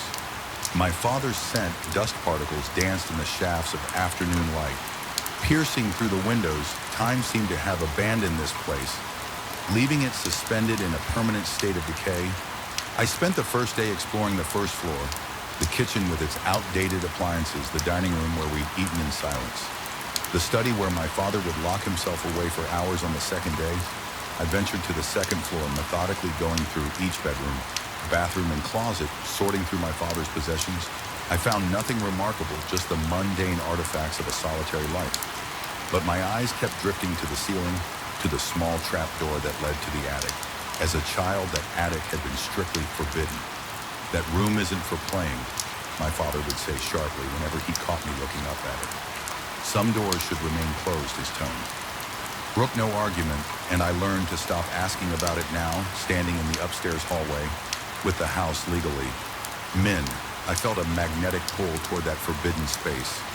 The trappo had a small brass handle that gleamed dully in the hallway light. My palm was slick with sweat as I reached up and pulled the hinges, protested with a screech that set my teeth on edge, and a narrow wooden staircase unfolded before me. The musty smell of neglect wafted down, carrying decades of dust and disuse. My heart hammered against my ribs as I ascended the creaking steps, each one threatening to give way. Beneath my weight, the attic was exactly as one might expect. Low-ceilinged, dimly lit by the gray light filtering through a single round window. Discarded furniture huddled beneath yellowed sheets like forgotten ghosts. Cardboard boxes were stacked in precarious towers, their contents a mystery. But what caught my attention was the far wall where the roof sloped down to meet the floor. There, partially hidden behind an old wardrobe, was a door small, like it had been designed for a child. Though I immediately pushed that thought away, the door was secured with an ancient padlock, its metal surface pitted with rust. I told myself I should leave, should respect my father's obvious wish to keep this place sealed. But curiosity, that dangerous, insatiable force, pushed me forward. I found a crowbar and a toolbox downstairs and returned to force the lock. It gave way with surprising ease, as if it had been waiting all these years for this moment. Beyond the small door was a space that shouldn't have existed. The dimensions of the house as I understood them didn't allow for this room. It was roughly the size of a modest bedroom, with walls of unfinished wood and a floor of bare planks. The air inside was unnaturally cold, raising goosebumps along my arms. Despite the summer heat outside, the room contained nothing except a standing mirror in the center. The mirror stood 6 feet tall, its ornate frame carved with intricate patterns. Vines and leaves intertwined with faces that seemed to shift when viewed from different angles. The glass itself was cloudy as if veiled by smoke, yet it reflected my image with unsettling clarity. As I approached, the temperature dropped further. My breath escaped invisible puffs, and a wave of dizziness washed over me standing before the mirror. I noticed details I'd initially missed. The walls of the room were covered in scratches, hundreds, perhaps thousands of them, creating chaotic patterns that radiated outward from the mirror. Like a sunburst, some were shallow, barely grazing the surface. Others cut deep into the wood as if made with desperate force. At the bottom edge of the mirror's frame, dark stains formed the unmistakable outline of handprints. Their fingers elongated and thin, my reflection stared back at me. But something was subtly wrong. There was a slight delay in its movements, almost imperceptible, unless watched closely when I raised my hand. My reflection followed a fraction of a second too late. When I blinked, my reflection's eyes remained open just long enough to notice. And when I turned to leave, I could have sworn my reflection remained facing forward. Watching me go that night, the scratching in the walls grew louder, no longer confined to 3 scratch sequences. It became frantic, desperate, the sound of something clawing to escape. I covered my ears with a pillow and forced myself to sleep, telling myself it was just the house settling, just my imagination working overtime after the discovery in the attic. I dreamt of the mirror that night. In my dream, I stood before it again. But instead of my reflection, I saw my father as a young man. He pressed his palms against the glass from the other side, his mouth moving urgently, though no sound came through behind him. Shadows shifted and swirled, taking half-formed shapes before dissolving again. I tried to read his lips, tried to understand what he was so desperate to communicate, but then the glass began to crack beneath his hands, and I woke up gasping, drenched in cold sweat. The following days developed a routine. I would spend my mornings and afternoon sorting through my father's belongings, preparing the house for eventual sale. But as evening approached, an irresistible compulsion would draw me back to the attic room. Back to the mirror, I began to notice changes. The cloudiness of the glass seemed to shift sometimes, clearing to perfect transparency. Other times, darkening until my reflection was barely visible. The temperature in the room fluctuated wildly on one visit. So cold, my fingers turned blue on the next. So warm, I broke into a sweat. I found myself speaking to the mirror, asking questions that echoed in the empty room. What are you? What did my father do? Why am I here? The mirror offered no answers, just my own reflection, with that unsettling delay, that wrong quality I couldn't quite define. I started experiencing lost time. I would enter the attic room in the early evening and emerge to find it was past midnight with no memory of the intervening hours. My sleep became fragmented, disrupted by the constant scratching that now followed me throughout the house. It no longer came just from the walls. Now it emanated from beneath floorboards, from inside closets, from behind the shower curtain. During one of my investigations of the house, I discovered a hidden compartment in my father's desk. Inside was a leather-bound journal, its pages filled with my father's cramped handwriting. Most entries were mundane daily activities, weather observations, occasional reflections on his solitary life. But scattered throughout were cryptic references to the observer in the thin place upstairs. One passage dated just 3 months before his death stood out. It's getting stronger. I can feel it pulling at me, even when I'm not in the room.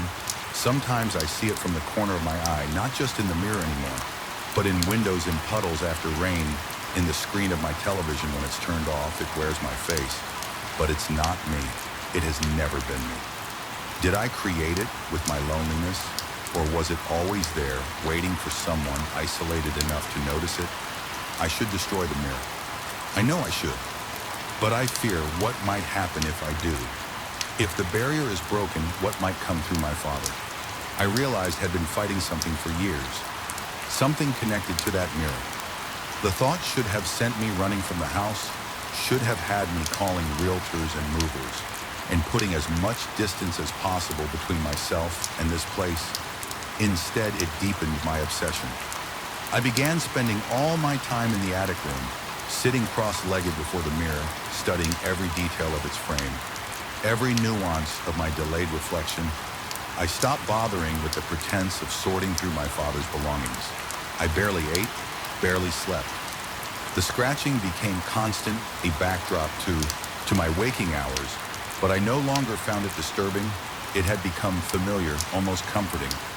One night, I'm not sure which, as the days had begun to blur together, I pressed my palm against the cool surface of the mirror, mirroring the action of my father in my dream.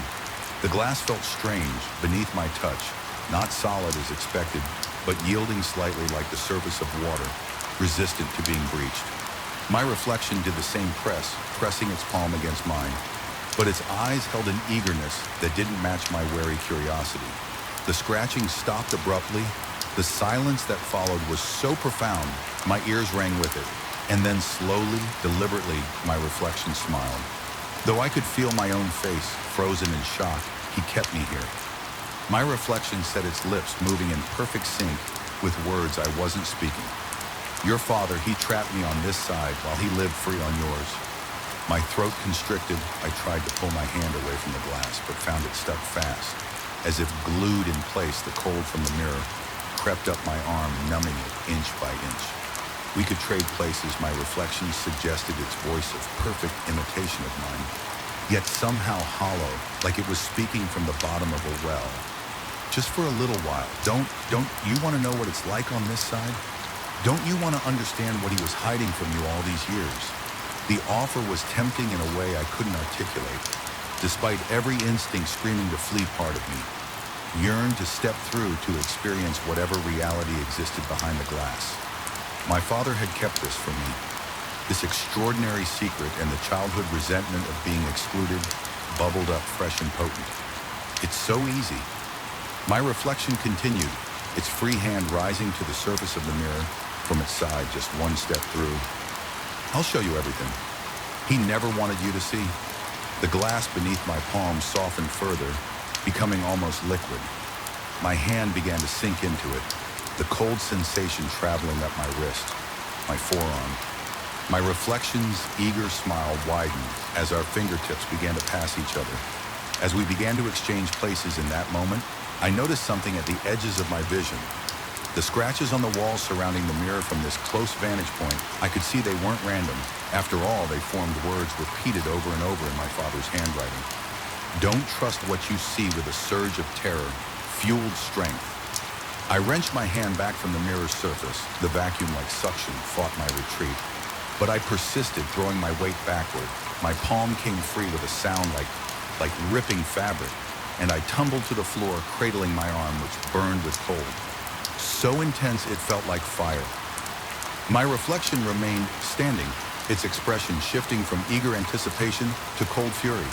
It pressed both hands against the glass, now pushing outward with visible strain. The mirror's surface bulged like a membrane, stretching thinner. With each push, the frame began to crack, hairline fractures running through the ornate carvings. The temperature in the room plummeted, my breath coming in white clouds. Before my face, I scrambled backward until my spine hit the scratch wall. The thing in the mirror, no longer trying to maintain the pretense of being my reflection, distorted its features in rage, its fingers elongated, nails extending into claws that scraped against the thinning barrier, adding to the cacophony of scratching that had resumed throughout the house, louder than ever before. Understanding hit me with sudden clarity. The mirror wasn't just a mirror, it was a door, a threshold between worlds, and my father hadn't trapped whatever was in there. He'd been keeping it from getting out the locked room. The warnings, his isolation, it had all been to contain something that should never be free. I fled the attic room, slamming the small door behind me back in the main attic space. I frantically searched through boxes until I found what I needed. An old blanket, thick and heavy. I returned to the mirror room, careful not to look directly at the glass, where the thing still pushed and clawed with my eyes averted. I threw the blanket over the mirror, covering it completely. The effect was immediate. The scratching stopped. The temperature slowly began to normalize. I secured the blanket with rope found elsewhere in the attic, tying it tightly around the frame so no part of the glass remained exposed. Then I retreated, locking the small door behind me and replacing the broken padlock with a new, stronger one I found in my father's toolbox. In the days that followed, I did what my father had done. I researched his study, contained books on folklore, dimensional theory, and esoteric physics. I read accounts of mirrors as portals of doppelgangers that replace their originals of spaces that exist between realities. I found notes my father had made about the previous owners of the house, tracking a pattern of disappearances and strange behaviors spanning back a century. I understand now why my father lived as he did, isolated, vigilant, dedicated to a duty he couldn't explain to others.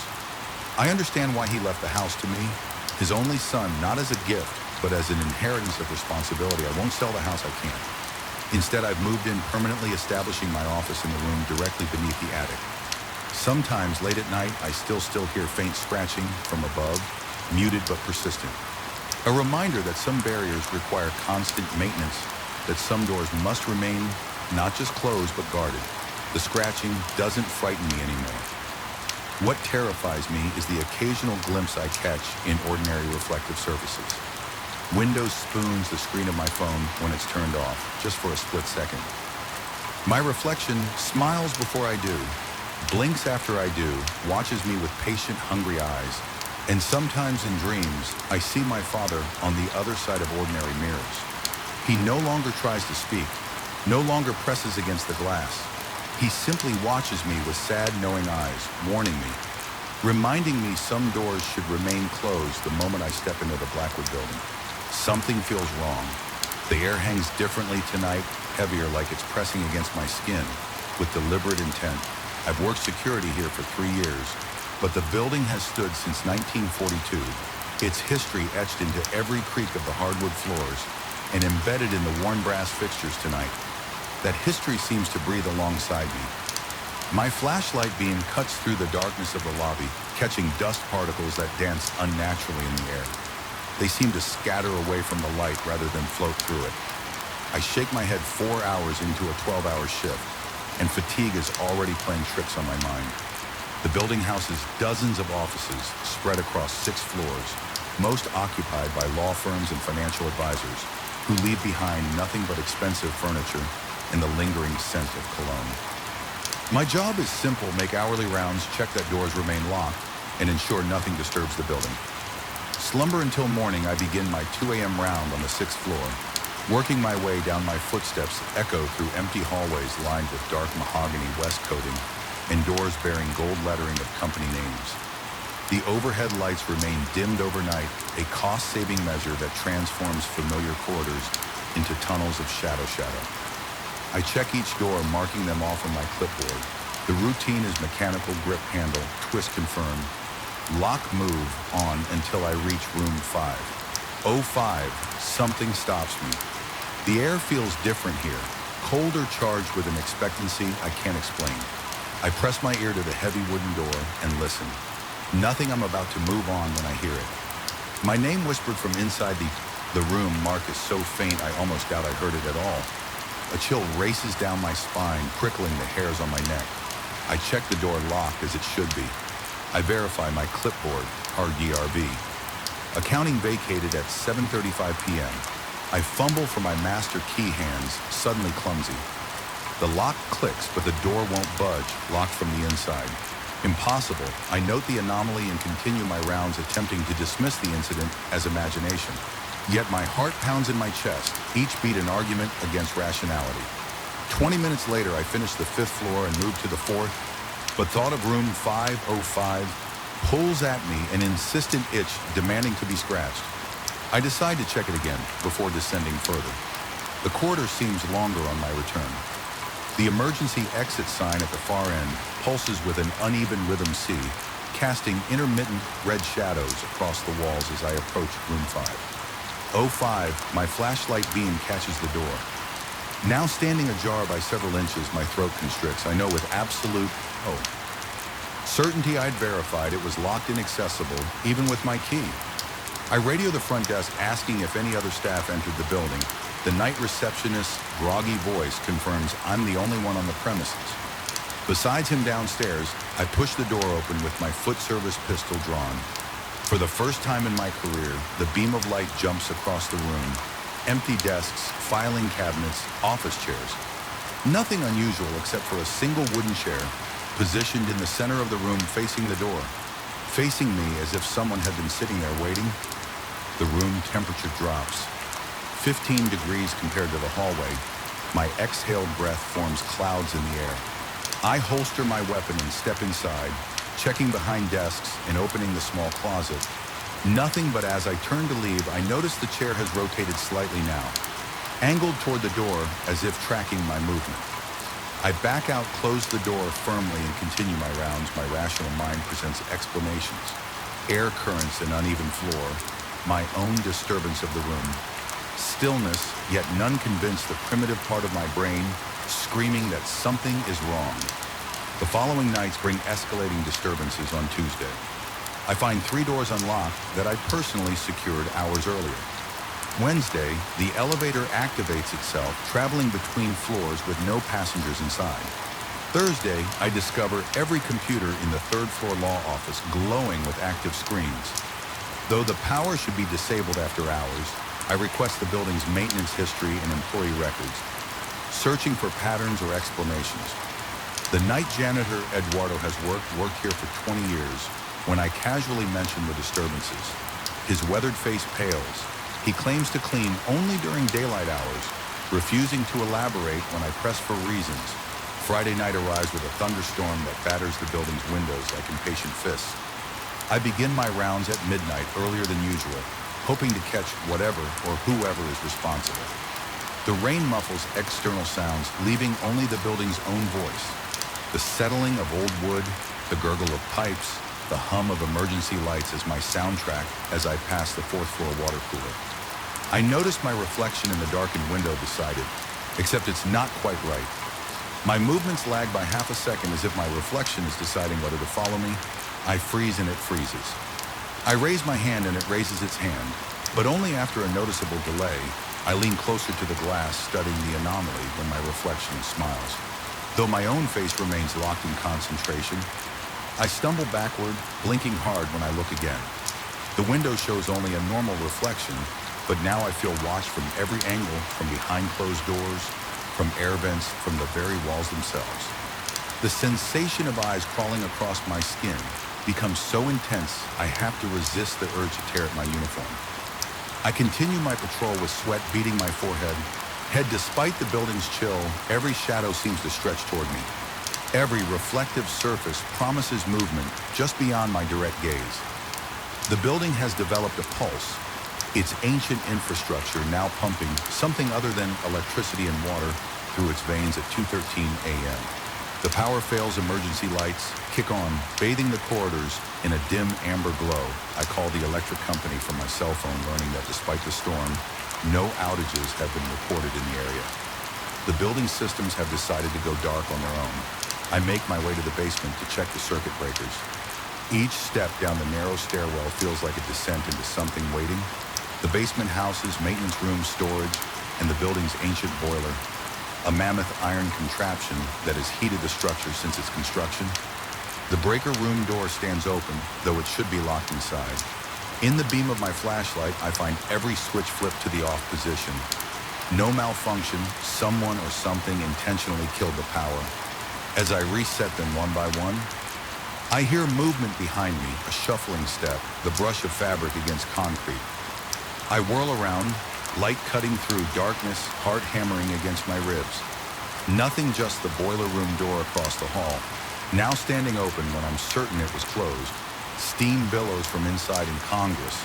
Since the heating system shouldn't be running in summer, I should call for backup. I should leave instead, drawn by the same compulsion that keeps bringing me back to room 505.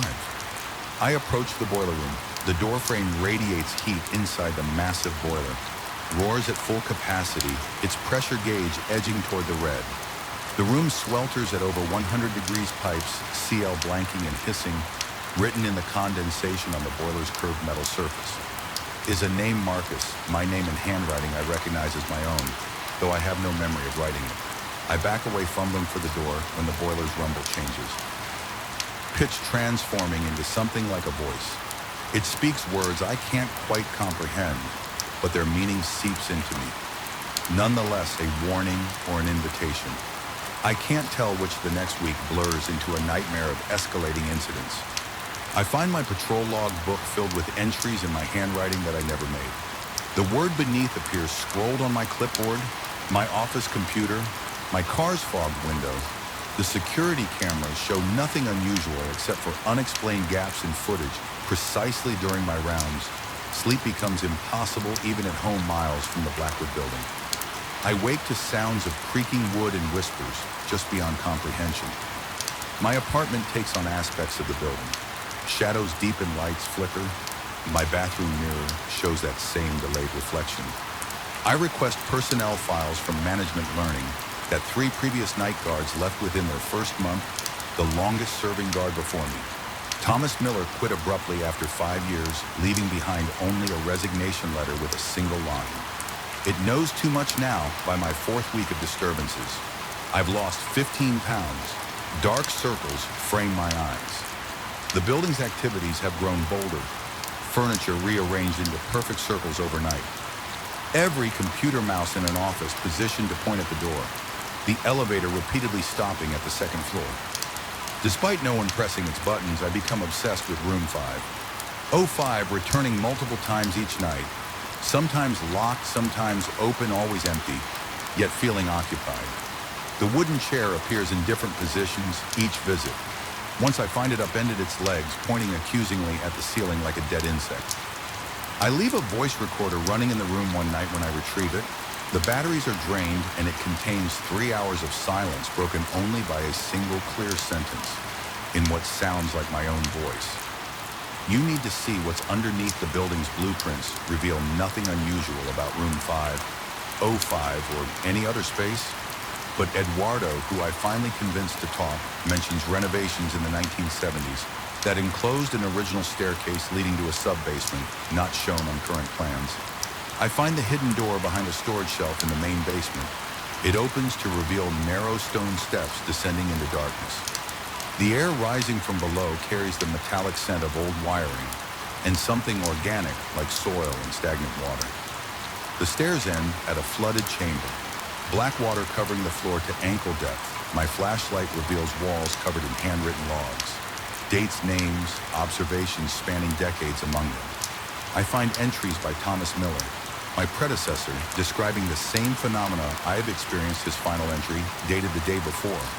His resignation reads only, "It's not the building that's haunted in the center of the room." Stands a wooden chair identical to the one in room 50/5 submerged in the dark water as I approach the surface ripples. Not from my movement, but from something stirring below. The water begins to drain through some unseen outlet, revealing the chair's legs. Then the floor beneath, carved into the concrete, is a perfect map of the building.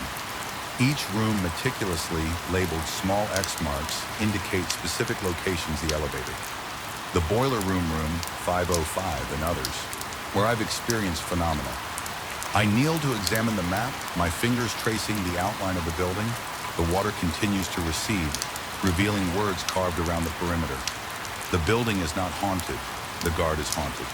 Cold realization washes over me. The phenomena appeared after I arrived, not before they follow me home. The building isn't haunted, I am, or rather the position I occupy is something ancient has attached itself not to the structure, but to the role of its nighttime sentinel. As this understanding crystallizes, the atmosphere shifts. The oppressive weight that has followed me for weeks suddenly lifts the room, brightens. Though my flashlight remains dim, I feel acknowledged as if passing some test of comprehension. I return to room 5. One last time. The chair now faces the window instead of the door. In its seat lies my resignation letter, already completed in my handwriting, awaiting only my signature. Beside it rests a personnel file for the next guard who will take my place, who will inherit not just my duties but my haunting. I have a choice. I can sign, walk away past this burden to someone else, or I can stay understand it. Perhaps even master it, the building, and I regard each other in new comprehension. The lights flicker once, twice, then stabilize brighter than before. I tear up the resignation letter. The chair rotates slightly toward me as if in approval. The night shift continues, but now on different terms. I am no longer an intruder in the building. Slumber, but its chosen companion. The whispers continue, but now I'm beginning to understand what they're saying. And sometimes, when I pass the windows on my rounds, my reflection waves at me just a moment before I raise my own hand. The shadows in this building don't behave like normal shadows. They stretch when they shouldn't, retreat when approached, and sometimes I swear they whisper my name. My apartment sits on the 7th floor of the Blackwood, a pre-war structure nestled between modern high-rises in downtown Chester. The contrast makes the building look even more ancient, a weathered face among smooth-skinned youths. I've lived here for 11 months now, and for 9 of them, I've been convinced I'm not alone. The first incident happened on a Tuesday, I remember, because I had stayed late debugging code at the office. And by the time I dragged myself home, the midnight hour had come and gone. The elevator, a rattling brass cage that wheezed more than it moved, deposited me on my floor with its usual mechanical sigh. The hallway stretched before me, illuminated by sickly yellow bulbs that created more shadows than light the carpet once read. Now a mottled burgundy brown absorbed my footsteps as I walked toward apartment 713. That's when I felt it, a prickle at the nape of my neck, the unmistakable sensation of being watched. I turned expecting to see Mrs. OG from 709, peering through her peephole as she often did. The hallway was empty, yet the feeling persisted, a weight pressing against my consciousness, as tangible as fingers tracing my spine.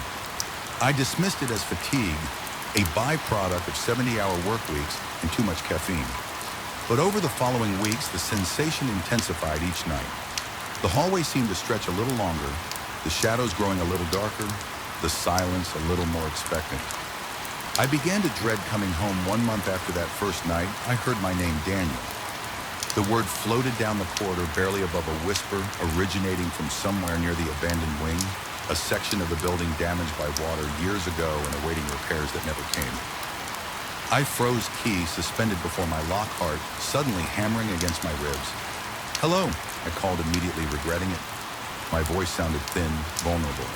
No response came, but the air seemed to thicken, pressing against my eardrums. I hurried inside my apartment, locked the door, and spent the night with all the lights on, telling myself I'd imagined it.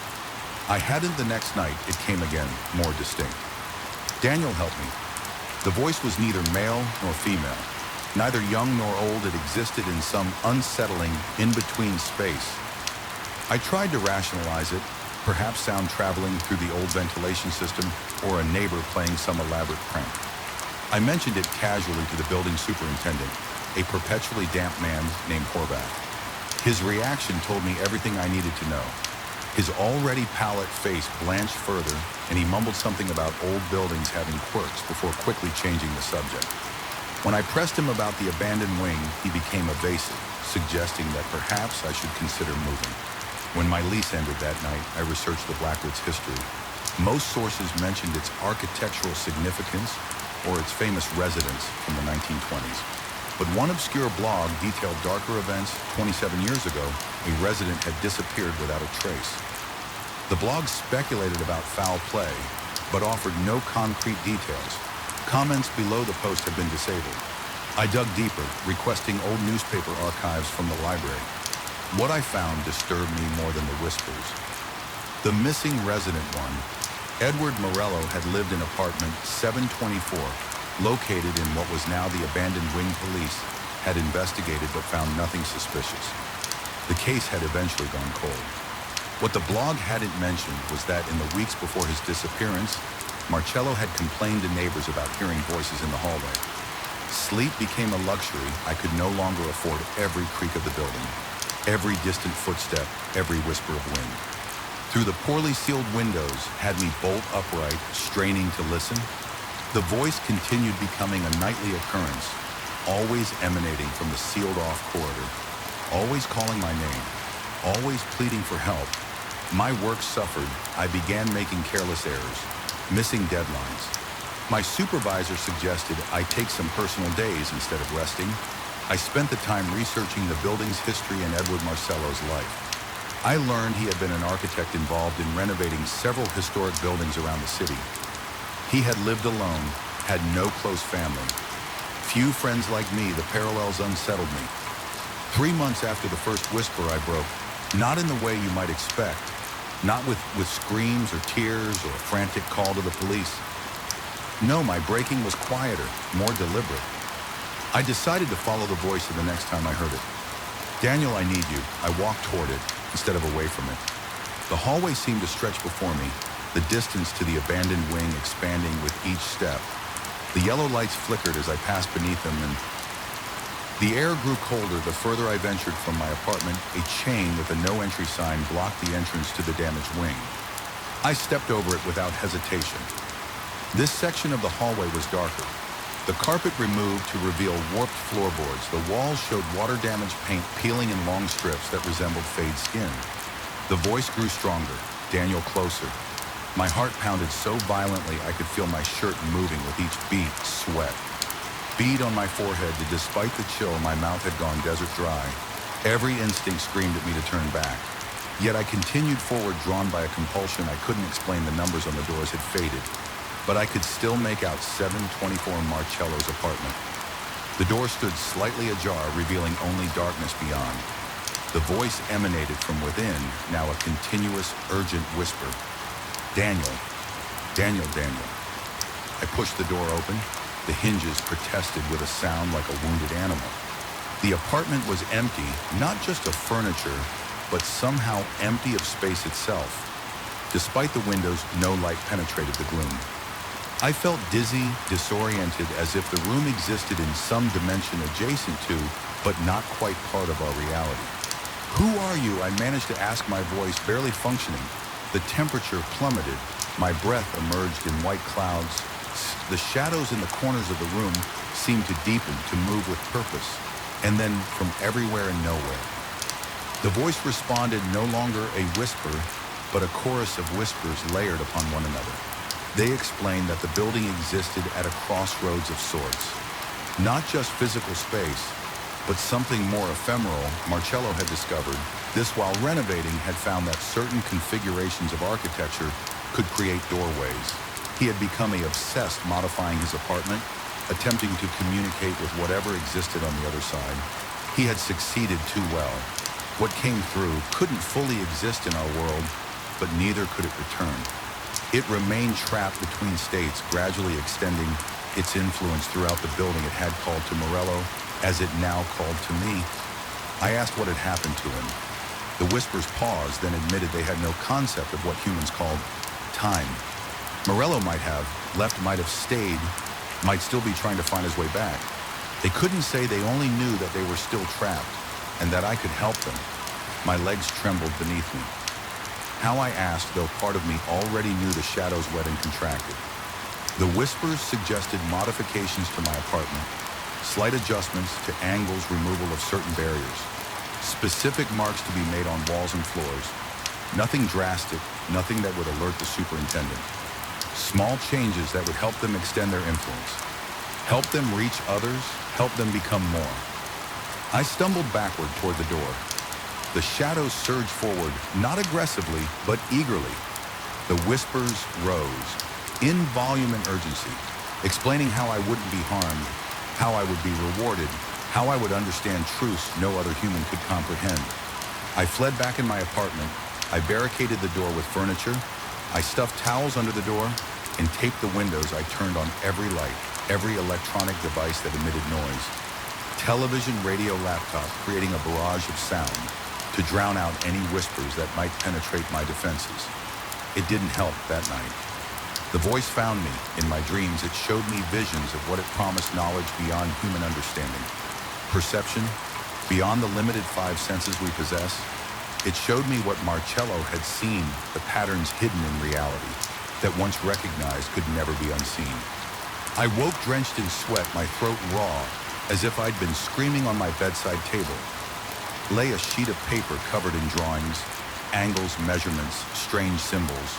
My own handwriting, but I had no memory of Crea, it a blueprint for the modifications. The whispers had requested the following week, passed in a fugue state by day. I researched options for breaking my lease by night. I fought the compulsion to begin the modifications. The whispers grew more persuasive, more reasonable. They explained that they weren't malevolent, merely different. They needed help to understand our world, to find their way back to theirs. Was that so wrong? Wasn't I? Curious, wouldn't anyone be? I found myself making small marks on the walls without realizing it, moving furniture slightly out of alignment, measuring angles between corners of my apartment. Each small action brought a surge of whispers approving, encouraging my salvation came unexpectedly. While researching the building's history at the city library, I discovered an architectural journal containing an interview with Edward Morello. From shortly before his disappearance in it, he discussed his fascination with non-Euclidean geometry and its application in creating spaces that challenge human perception. The interviewer had noted Marcello's excitement about his personal project modifications to his apartment in the Blackwood. But one detail stopped me cold. Marcello had mentioned hearing whispers that guided his work, that promised him knowledge he had been thrilled believing he was on the verge of a breakthrough. The interviewer had written it off as artistic eccentricity. The pattern became clear. Whatever existed beyond that doorway needed human assistance to widen it. It had used Morello. Now it was using me. And if I succeeded where Marcello had perhaps failed, it would find someone else after me, continuing to expand its influence. That night I confronted the whispers. I told them I knew what they were doing, that I wouldn't help them. The shadows in my apartment contracted violently. The whispers became harsher. No longer pleading, but demanding. The temperature dropped until I could see my breath. Objects shifted on shelves. My television turned itself on and off. My phone rang with no caller. I endured it all, repeating a simple mantra. I will not help you by morning. The psychic assault had subsided to a sullen presence. The whispers continued, but with less force. I packed essential belongings and checked into a hotel, then began searching for a new apartment. I told Horvath I was breaking my lease due to personal reasons. The look of relief on his face confirmed he knew more than he had admitted about the building's secrets. 2 weeks later, I moved to a modern high-rise across town. For the first few nights, I still heard faint whispers. At the edge of sleep, still felt watched in empty rooms. But gradually, the sensations faded. I still researched the Blackwood. When I can't sleep, I found records of other residents over the years who left suddenly, who complained of strange occurrences, who seemed to change during their time there. I wonder how many heard the whispers. How many helped widen that doorway even slightly? Sometimes I worry about my successor in apartment 713. I've considered warning them, but what would I say that the building whispers that shadows move with purpose, that something ancient and patient waits behind the walls? They wouldn't believe me. I wouldn't have believed me. And sometimes on nights when my new apartment seems too quiet, too normal, too limited by the physics I've always known, I find myself drawing angles and symbols on scrap paper. I find myself missing the whispers and their promises of perception. Beyond human understanding, those are the nights I destroy the drawings, delete my research, and remind myself of Edward Morello, the architect who heard whispers, and was never seen again because was as terrifying as those whispers were. More terrifying still is the part of me that sometimes wishes I had listened. The first time I noticed something wrong with my shadow was on a Tuesday in late October. I remember because the street lights had just flickered on as I walked the final block to my apartment, casting an elongated silhouette across the pavement before me. Something about its proportions felt off. My head appeared too large, my shoulders too narrow, my fingers too long. But fatigue clouds perception, and after 14 hours at the office, I dismissed it as just another symptom of exhaustion. I was wrong. Every night that week, I found myself staring at my shadow, an uncomfortable sensation crawling up my spine. The distortions were subtle at first, barely perceptible shifts in proportion that I could almost convince myself were imagined. But by Friday, the differences had become impossible to ignore. As I stood beneath the same streetlight, my shadow stretched nearly twice as far as it should have, its edges rippling slightly. Despite the complete absence of wind, I rationalized it away, a trick of the light, an optical illusion, perhaps even a manifestation of stress. My job at the architectural firm had become increasingly demanding, with the Peterson project consuming my every waking hour. Sleep deprivation does strange things to perception. At least that's what I told myself until the night I saw it move. I was fumbling with my keys at the entrance to my apartment building when movement caught my eye. My shadow cast against the brick wall by the security light above lifted its arm, while mine remained firmly at my side. Keys dangling from rigid fingers, the movement was sly, almost imperceptible, like watching something dart past your peripheral vision. But there was no mistaking what I'd seen. My heart hammered against my rib cage, a cold sweat breaking across my forehead. Despite the autumn chill, I dropped my keys, the metallic clatter echoing in the empty street. When I looked back at the wall, my shadow had returned to normal, mirroring my hunched posture. As I bent to retrieve them, that night I slept with every light in my apartment blazing the following morning. Daylight brought clarity and doubt. The human mind has a remarkable capacity for self-deception, especially when confronted with the impossible. I convinced myself I had imagined the whole incident a hallucination born from stress and caffeine abuse. I even laughed about it as I showered, water cascading over my closed eyelids. But when I opened them and saw a dark figure through the frosted glass that didn't match my movements, the laughter died in my throat. I yanked the shower curtain back so violently that I tore one of the rings, my wet feet slipping on the tile as I stumbled backward. There was nothing there, of course, just steam and the harsh glare of bathroom lights. But the damage was done. The seed of doubt had taken root. I began to document the discrepancies each night after work. I would stand in various lighting conditions and photograph my shadow with my phone at home. I would compare the images looking for inconsistency. The evidence was undeniable day by day. The silhouette grew less and less like my own, its proportions elongating its edges, becoming jagged where mine were smooth. I stopped telling colleagues I'd stay late to finish projects. Instead, I began leaving work while the sun was still high, eliminating shadows altogether. I took different routes home, avoiding street lights when possible, when forced to walk through illuminated areas. I moved quickly, refusing to look down or at the walls where my distorted double might be projected, but avoidance is a temporary solution at best. As November deepened toward winter, the days grew shorter. Darkness fell by 5 and my options dwindled. The first time I saw the eye was on a night when sleep fell in sheets of freezing rain. I was hurrying up the steps to my building, collar turned up against the biting wind, when a flash of lightning illuminated the courtyard. For a split second, my shadow stretched across the concrete, and in the center of its featureless head gleamed a single luminous eye. The sleep soaked through my coat as I stood, frozen, staring at the ground where only a normal shadow now lay. But I had seen it golden yellow with a vertical pupil, like a cat's eye caught in headlights. It had been looking directly at me.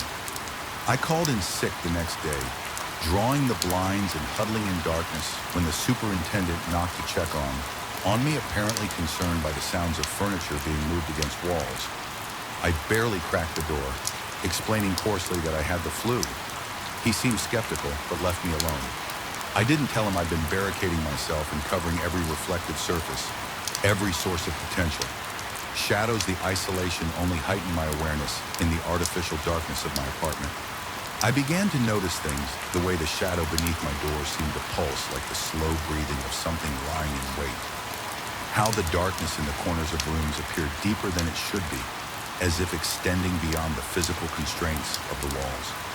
The whisper of movement just beyond my peripheral vision that ceased the moment I turned my head. Sleep became a distant memory when exhaustion finally claimed me. I would jerk awake moments later, convinced that something was standing over my bed. The darkness around me felt heavy, pregnant with malevolent attention. Each night I swore I could hear breathing that didn't match my own soft, measured, and patient. After 3 days of this self-imposed quarantine reality began to blur at the edges. I needed to get out to walk in daylight, to remind myself of a world where shadows were just absences of light and nothing more. I waited until noon when the sun would be at its highest and shadows at their smallest, then ventured outside. The world seemed unnaturally bright after days in darkness. I walked through the park near my apartment, savoring the normality of joggers and dog walkers, the mundane sounds of traffic and conversation for a while. I felt almost sane, almost safe. Then I passed a group of children playing near the fountain and noticed that while each child cast a shadow, mine was inexplicably absent. The pavement beneath me remained empty of any silhouette, as if light passed through me. Unhindered, a wave of vertigo sent me staggering to a nearby bench. Checking my phone camera confirmed what my eyes were telling me. No shadow. I had been so afraid of what my shadow was becoming that its complete absence struck me as an even greater horror. Where had it gone? What was it doing? Freed from the constraints of my movements, I felt naked, exposed. As if I'd lost some essential part of myself. Passers-by gave me a wide berth as I sat trembling on the bench, sweat beading on my forehead. Despite the chill, I heard someone ask if I was okay, but their voice seemed to come from underwater, distorted and far away. I don't remember walking home one moment, I was in the park, and the next I was standing before my apartment door key in hand. The hallway was dimly lit as always, a perpetual twilight. Diffusing through water where our forms overlapped, the darkness deepened to an impossible black that seemed to devour light. As I watched, paralyzed, the second shadow began to pull away from mine, separating like a cell dividing. I fumbled with the door, desperation making me clumsy behind me. I heard a sound like fabric tearing, the unmistakable noise of something crossing a threshold. It was never meant to cross. The air grew heavy, pressing against my eardrums, until they ached. The temperature plummeted so rapidly that my next exhale crystallized before my eyes. The door finally swung open, and I threw myself inside, slamming it shut behind me. My apartment was dark, darker than it should have been in mid-afternoon. The blinds I'd left open were now drawn, plunging the rooms into shadow. I reached for the light switch with shaking fingers. Nothing happened. The darkness remained absolute, as if the electricity had been cut, but the microwave clock still glowed from the kitchen, its green digits floating disembodied in the blackness. The darkness was selective, consuming only the lights I needed most. I fumbled for my phone, activating its flashlight. The beam cut through the gloom, revealing furniture draped in shadows that seemed too solid, too textured to be mere absences of light. They clung to surfaces like black moss, thicker in the corners where walls met ceiling. That's when I noticed the wall opposite me. My flashlight beam revealed my shadow, cast in sharp relief against the white paint. But it wasn't mimicking my posture. While I stood frozen in the entryway, arm extended with my phone, the silhouette on the wall was turned to face me, its head cocked at an impossible angle in the center of its featureless face. That same golden eye blinked open. I ran through the apartment, slipping on shadows that felt slick underfoot like oil, spreading across the hardwood into my bedroom, where I slammed the door and wedged a chair beneath the handle. The flashlight beam weakened, dimming. Despite the battery being at full charge in its face-fading light, I saw shadows gathering beneath the door, seeping in like smoke with the last of the light. I spotted my laptop on the nightstand. I lunged for it, flipping it open. The screen illuminated, pushing back the encroaching darkness. My fingers flew across the keyboard, searching for answers, explanations, anything that might help me understand what was happening. What I found was worse than ignorance accounts. Spanning centuries and cultures described it. The umbra parasitus, the shadow thief, the dark passenger, an entity that latches onto a host through their shadow, gradually assuming control. It begins with subtle distortions, progresses to independent movement, and culminates in complete separation, at which point the entity has gathered enough substance to exist independently, and then it feeds not on blood or flesh, but on life itself. It drains its host, slowly leaving them an empty shell devoid of vitality. The victims don't die, they simply fade, becoming living shadows barely noticed by those around them. They continue their routines like automated puppets, working jobs, paying bills, speaking when spoken to, but their eyes remain vacant, their movements mechanical. The laptop screen flickered, dimming as if being drained. I slammed it shut, plunging the room back into darkness for a moment. Complete silence enveloped me. Then came the sound of something wet moving across the floor, a viscous slithering that made my skin crawl. My phone vibrated in my pocket with trembling hands. I withdrew it, the screen casting a feeble glow. A text message from an unknown number. Look in the mirror, ice flooded my veins as I raised my eyes to the closet mirror across the room and its reflection. I could see myself illuminated by the phone's light, and behind me a figure composed entirely of darkness, its edges rippling like disturbed water. The golden eye floated in its approximation of a head, fixing me with a gaze that felt ancient and patient. My body responded before my mind could process what was happening. I hurled the phone at the mirror, shattering both glass rained down the phone's light, extinguished as it cracked against the wall. Darkness swallowed me completely. What followed was a night of absolute terror. I huddled on my bed, listening to something move around my room, occasionally feeling cold air brush against my skin as it passed. Once I felt what might have been fingers long, cold and insubstantial. Trace the line of my jaw, I screamed. Then a primal sound torn from the deepest part of me in response. I heard laughter, my own voice, but distorted as if heard underwater. Dawn finally came gray light, seeping reluctantly through the blinds. The shadows receded to their natural places, though they seemed darker, more defined than normal shadows should be. I didn't wait to see what would happen when night returned. I packed a bag and fled my apartment, driving without destination. I've been moving ever since, staying in brightly lit hotels, sleeping with every light blazing. I avoid going out after dark. I stay away from places with dim lighting when forced to walk through shadow. I move quickly, never looking down, but I know it's still with me sometimes in bright fluorescent light. I catch glimpses of my shadow behaving as it should, and other times I have no shadow at all.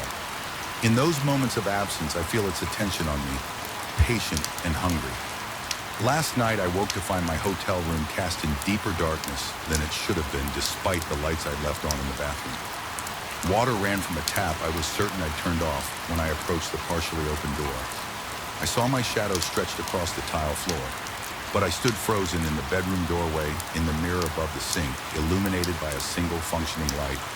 I caught a glimpse of myself for a moment.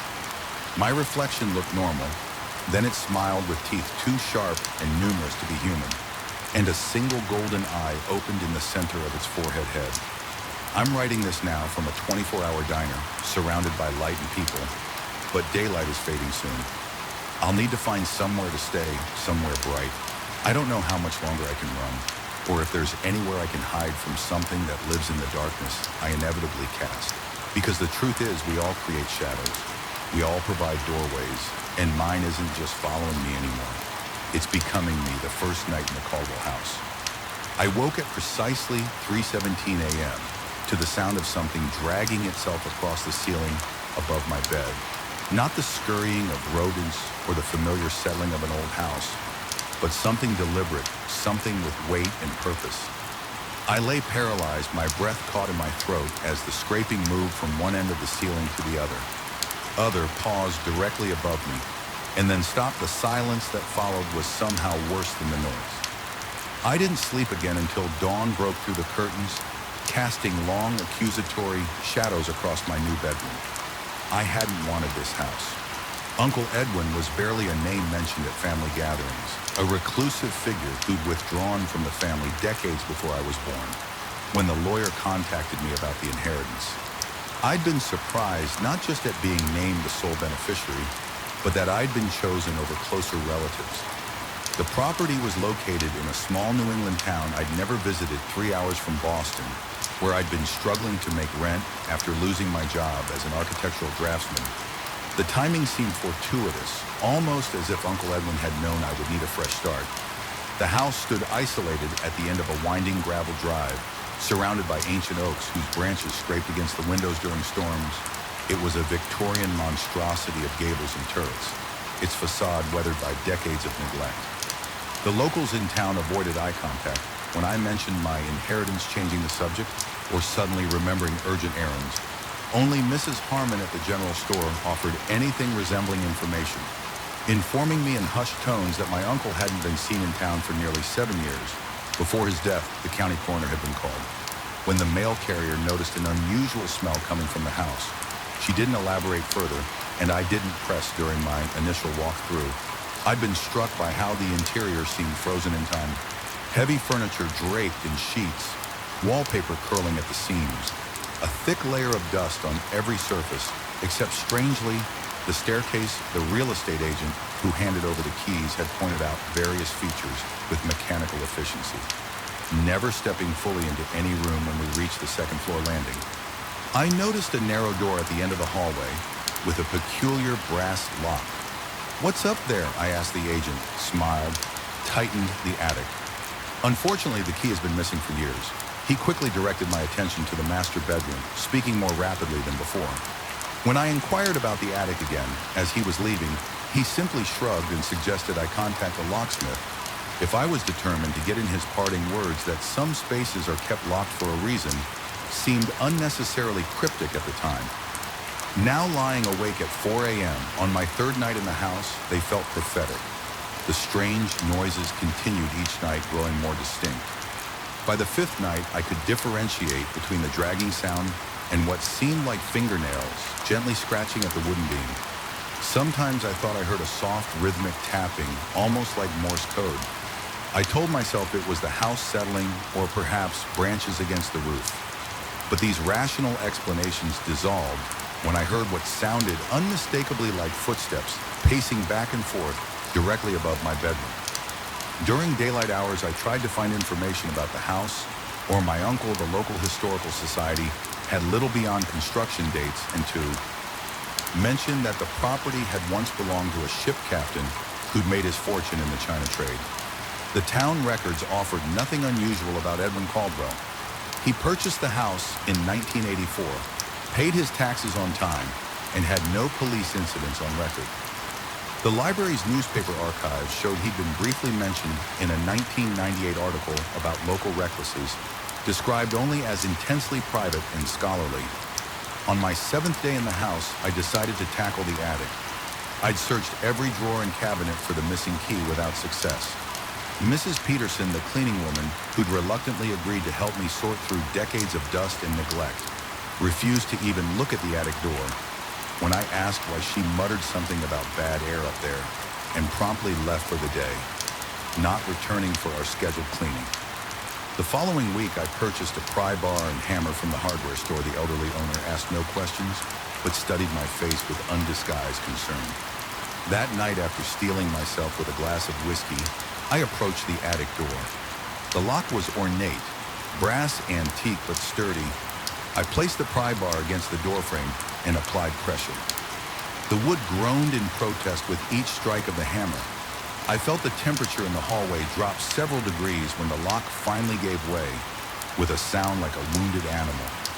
A rush of stale, fetid air escaped from the darkness beyond the beam of my flashlight, revealed a steep staircase leading up into shadows. The air smelled of mildew and something else, a sweet, rotten odor that made my stomach clench at the top of the stairs. I found a single large room with a sharply angled ceiling, empty, no furniture, no storage boxes, no signs of habitation, just bare wooden floorboards and exposed roof beams. The only window was a small circular opening at the far end, its glass so caked with grime that barely any moonlight filtered through as I moved further into the room. The flashlight beam caught something on the floor, dark stains in a pattern that didn't appear random.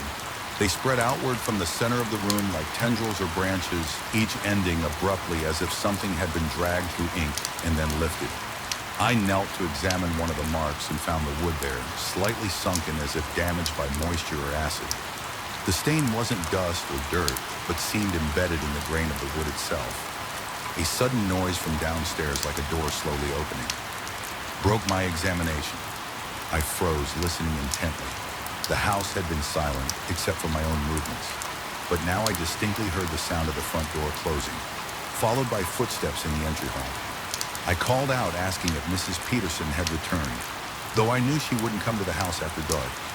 No response came, but the footsteps stopped. I hurriedly made my way down the attic stairs, my heart hammering against my ribs. The hallway was empty, so was the entry hall when I descended the main staircase, my flashlight beam cutting through the darkness. The front door remained locked, deadbolt secured just as I had left it. I searched each room on the ground floor. Finding nothing out of place until I reached the kitchen. There on the floor was a trail of what looked like dark, viscous liquid leading from the back door to the cellar entrance. It glistened in the flashlight. Beam still wet, I didn't investigate further that night. Instead, I retreated to my bedroom, wedging a chair under the doorknob and keeping the lights on until morning sleep came in fitful bursts, interrupted by what sounded like soft footsteps in the hallway outside my door.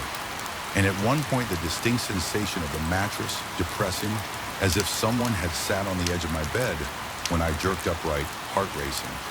Nothing was there, but the air held that same sweet, putrid smell I'd encountered in the attic the following morning, revealed no trace of the liquid trail I'd seen in the kitchen.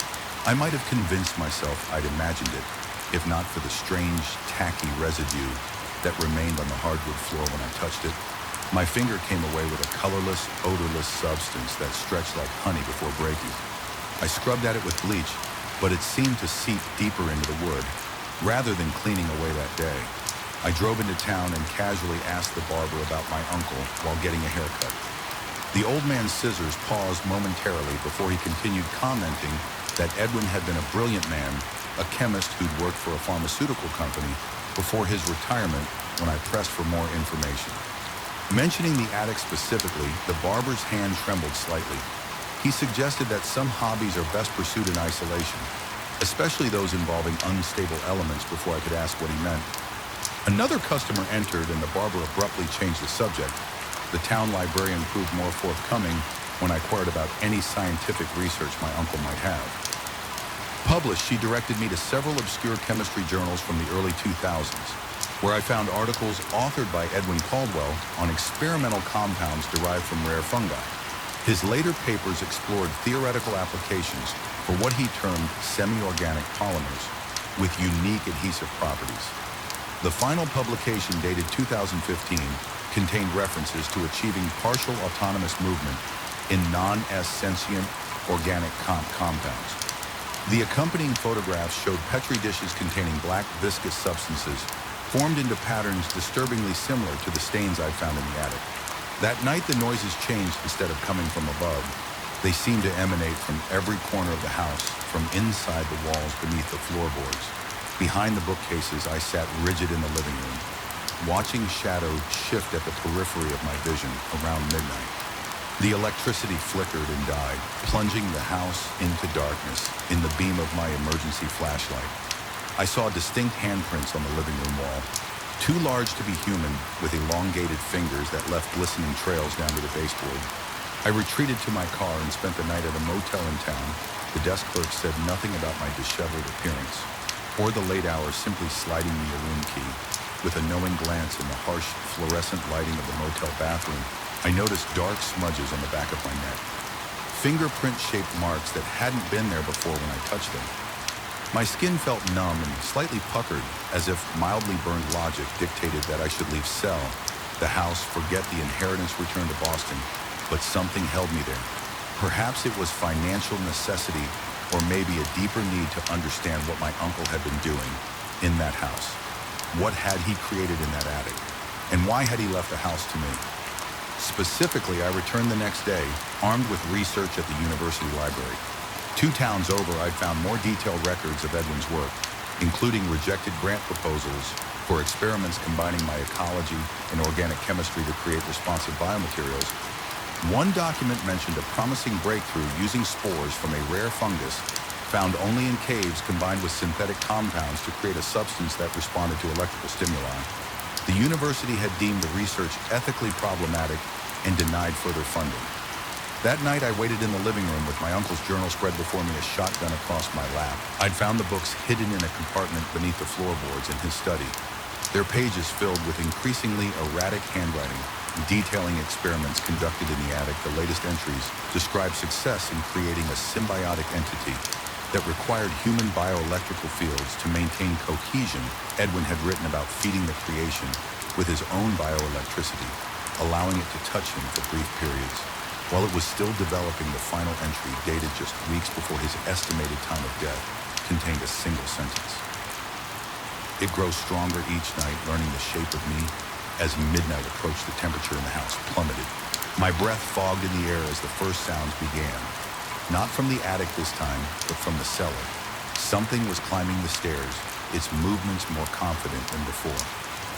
I raised the shotgun as the cellar door creaked open. What emerged wasn't what I'd expected. Not a monster or creature in any traditional sense, but something more like a liquid shadow that retained a vaguely humanoid shape. It moved with increasing steadiness, leaving glistening trails on the floor in the center of its mass. I could make out darker nodules pulsing like multiple hearts. It paused at the threshold, seeming to study me. I felt a strange electrical sensation on my skin, as if the air between us was charged with static. I recognized then what my uncle had created and what had ultimately consumed him. He hadn't died naturally, he had been absorbed. His consciousness and electrical patterns integrated into the entity he cultivated. And now it was reaching out with appendages that grew more defined each second, shaped by memories of human form, but improved upon, longer, stronger, more adaptable. I understood in that moment why the house had been left to me. Family DNA, compatible bioelectrical patterns, a new host for a creation that had outgrown its maker. I didn't fire the shotgun instead. I backed slowly toward the front door, maintaining eye contact with the shifting mass that had once in part been my uncle. It followed at a measured pace, leaving intricate patterns of residue that formed complex mathematical equations on my hardwood floor. I still live in the house at the end of the winding drive, the entity, and I have reached an understanding of sorts. It remains in the attic during daylight hours, feeding on the specialized compounds I mix, according to my uncle's formulas at night. It roams the house, growing more defined, more intelligent. With each passing week, sometimes it leaves complex molecular diagrams on my bedroom walls, gifts or communications I'm still learning to interpret. The locals avoid me now, just as they avoided Edwin. They've noticed the changes in my appearance, the slight gloss to my skin, the darker pigmentation spreading from my fingertips up my arms. Mrs. Peterson quit after finding me. Speaking to an empty room, not realizing I was conversing with something she couldn't yet perceive, I've begun my own journal documenting the entity's evolution and my gradual transformation. My uncle's research was incomplete. He didn't understand that the relationship could be symbiotic rather than parasitic if properly managed. I'm improving the formula, finding ways for us to coexist more harmoniously each night. I leave the attic door open each night. I feel less fear and more curiosity as I wait to see what new shape emerges from the darkness at the top of the stairs each night. We become a little less separate, a little more unified in purpose.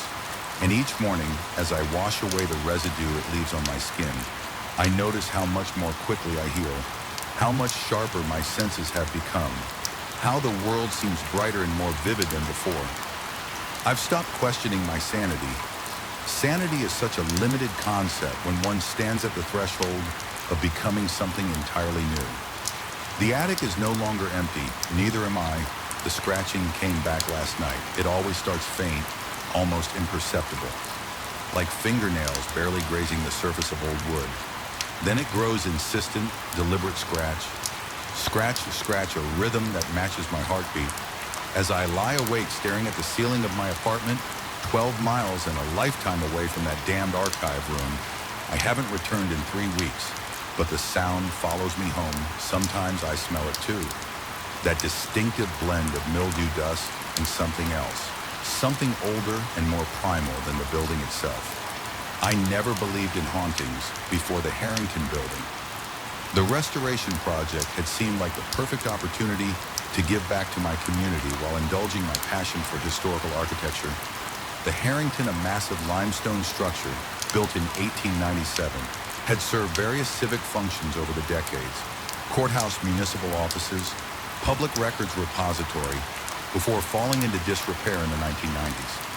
Our volunteer group, mostly retirees and weekend warriors like myself, had been working for months to restore it to something resembling its former glory. My professional background in library sciences made me the natural choice to tackle the second floor archive room. The space was imposing, 20-ton ceilings, walls lined with empty wooden shelves and tall windows that filtered the sunlight through decades of grime. The original documentation had long since been relocated to the new City Hall, but boxes of forgotten papers remained waiting to be sorted and cataloged before any restoration work could begin. Most volunteers avoided the archive. They claimed it was the dust or the tedium of sorting paperwork, but I sensed something else in their reluctance. Mrs. Abry, our 80-year-old local history enthusiast, had once mentioned, in passing, that the last archivist who worked in the building had gone peculiar before retirement. When I pressed for details, she changed the subject with practice deficiency. The incident happened on my 5th Saturday at the Harrington, late October, with that particular quality of autumn light that seems to carry its own melancholy. I had volunteered to stay late, wanting to finish categorizing a particularly interesting collection of property disputes from the 1920s. The building emptied around 4 p.m., with Paolo, our project manager, reminding me to lock up when I finished. The Harrington takes on a different personality when empty footsteps echo differently. Shadows deepen in corners, the building creaks and settles like an old man getting comfortable in his favorite chair. I'd grown accustomed to these sounds over the weeks, even finding comfort in their predictable unpredictability. The archive room's door was solid, oak-weathered but sturdy, with an old-fashioned brass handle and no visible lock mechanism. It had a tendency to stick in the frame a problem on our maintenance list, so I propped it open with a doorstop while I worked at the large table in the center of the room, surrounded by stacks of yellowing papers. I remember checking my watch, 5:47 p.m. The sun was setting, casting long shadows across the room.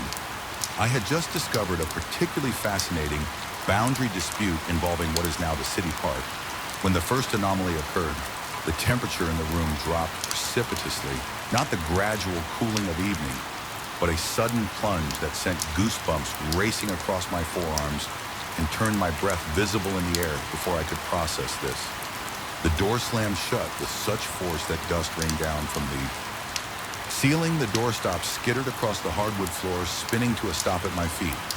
My heart lurched painfully in my chest. P-hour surge, I told myself.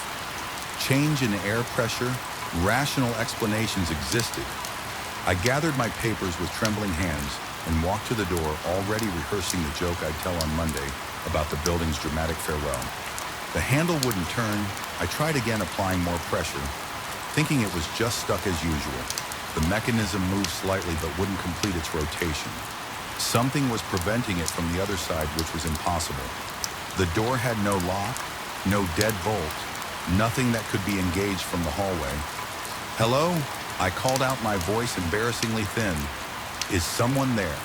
The door stuck, no response, but the temperature dropped another few degrees. I pressed my ear against the wood. Listening at first, nothing. Then soft, deliberate breathing. Not the sound of someone who had just run up the stairs. Not the sound of someone about to announce their presence. The measured, patient breathing of someone listening back. My body reacted before my mind could catch up. I stumbled backward, heart pounding, sweat beating on my forehead. Despite the cold, the rational part of my brain scrambled for explanations.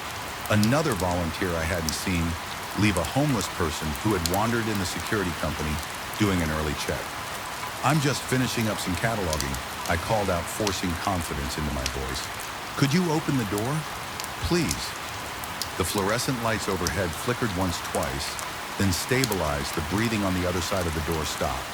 Then came the scratching light, at first exploratory fingernails tracing the wood grain of the door, then harder, more deliberate, moving in strange patterns. Not the sound of someone trying to get in, but something else, something communicative.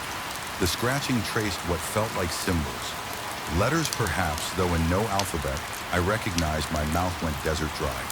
The temperature had dropped so low that I could see frost forming at the edges of the windows. Impossible for an October evening. A high-pitched ringing started in my ears, and the edges of my vision darkened. I forced myself to take deep breaths. Panic would solve nothing. I backed away from the door, knocking over a chair in my haste, and pulled out my phone. No service, also strange, as I'd been texting earlier without issue. The overhead lights flickered again, longer this time, and I fumbled in my pocket for the small flashlight I carried. When the lights came back on, the papers on the center table had rearranged themselves no longer. In the neat stacks I organized, they now formed concentric circles, with one document placed precisely in the center. My legs nearly gave out. I gripped the edge of a shelf to steady myself. The wooden edge cutting into my palm, the pain anchored me to reality as I stared at the papers, trying to convince myself that a draft had somehow created this deliberate pattern. The scratching at the door grew more insistent. I approached the table on wooden legs drawn to the center document like a moth to flame. It was a personnel record from 1953, yellowed with age but still legible. The photograph showed a thin-faced man with hollow eyes and a severe expression. Harold Winters, head archist, 1937-1954, cause of termination, medical leave.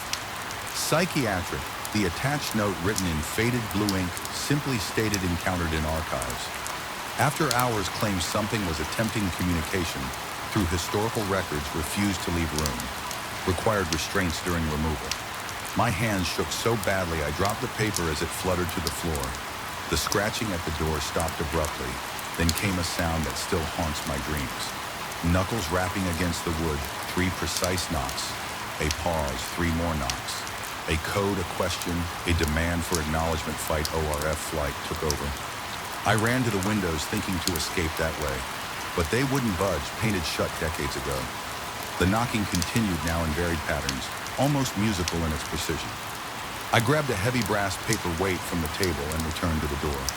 With strength born of terror, I slammed it against the handle repeatedly until something cracked. Whether it was the mechanism or the frame, I didn't care.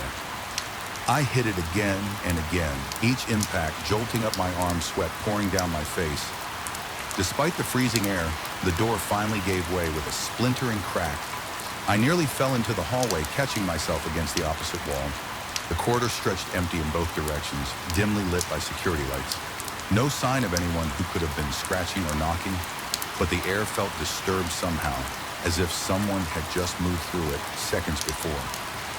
And though I hate to admit it even now, I caught a glimpse of something from the corner of my eye. A tall, thin shape turning the corner at the end of the hall. When I looked directly, nothing was there. I didn't bother closing up. Properly, I ran down the stairs and out into the parking lot, gulping the warm evening air like a drowning man reaching the surface. My car started on the 3rd try, my hands shaking so badly I could barely insert the key. I called Paolo from the road, mumbling some excuse about a family emergency. I couldn't bring myself to tell him what had happened. Not then, when the experience seemed to dissolve in the harsh light of the street lamps, taking on the quality of a particularly vivid nightmare. But rumors spread quickly among the restoration volunteers. Someone noticed the broken door handle. Someone else mentioned the strange arrangement of papers I'd left behind. Mrs. Avery finally shared what she knew about Harold Winters, how he'd been found one morning talking to empty air in the archives, insisting that the building's history was trying to communicate with him through the documents. No one would work in the archive. After that, Paolo reassigned me to exterior paint detail, never questioning my obvious relief. Sometimes I catch him looking at me strangely, especially when conversations turn to the 2nd floor. Occasionally, I overhear the other volunteers discussing strange sounds coming from the archive footsteps when no one is there. The sound of papers, rustling, objects falling from shelves. They joke nervously about the Harrington ghost, but they don't know about the scratching. 3 weeks have passed and I haven't returned to the building. But 2 nights ago, I woke at 3:17 a.m. to the sound of fingernails lightly tracing patterns on my bedroom door when I finally gathered the courage to look. The hallway was empty last night. There were 3 precise knocks on my front door just after midnight. When I checked the people, the corridor was vacant, but a single yellowed page lay on my welcome mat. I recognized it immediately as one of the property dispute documents I'd been studying that day in the archive. At the bottom of the page, in faded blue ink that hadn't been there before, was a simple message. I'm still cataloging. Join me tonight. I'll change the locks. I'll line my doors and windows with salt and old superstition my grandmother taught me. I'll leave lights on and play music to drown out any sounds from the hallway, but part of me knows these precautions are futile. Whatever found me in that archive room isn't confined by physical barriers. It traced its way into my life through historical documents and property records, through the thin boundary between past and present. And sometimes in my most honest moments, I wonder if I actually want it to stop. Because beneath my terror lies a terrible curiosity, a need to understand what Harold Winters discovered in those archives, what was trying to communicate then, and what continues to reach out. Now the scratching is getting louder tonight, I might answer, the fluorescent lights above me flickered in rapid succession, casting momentary shadows across the silent machinery. It's the kind of industrial silence that isn't really silent at all. A persistent hum of dormant equipment, the occasional ping of cooling metal, the building itself seeming to inhale and exhale as the temperature shifts. But at 3 a.m. in a factory, built to house hundreds now operated by dozens, true silence hangs between these mechanical whiskers like a shroud. That's when you notice the other sounds, the ones that shouldn't be there. My name is Daniel Mercer. I've worked at Stemman Manufacturing for 11 years, outlasting most of my colleagues through 3 rounds of layoffs. What was once a bustling operation with 3 shifts has dwindled to a skeleton crew, with machines doing most of the work that used to require human hands. I should be grateful I still have a job. But gratitude is hard to come by during these solitary night shifts. Tonight marked my fourth overnight in 2 weeks. Management called it supervision, but that was just corporate speak for making sure the automated systems didn't malfunction while they saved on labor costs. My actual responsibilities involved checking gauges, recording data, and making sure nothing caught fire. 8 hours of mind-numbing boredom, punctuated by moments of inexplicable dread. The east wing of the factory stretched before me, a football field of industrial equipment bathed in the sickly glow of emergency lighting. My footsteps echoed against concrete floors as I made my rounds, clipboard in hand. The metal presses stood like sleeping giants, their massive forms throwing elongated shadows across the floor.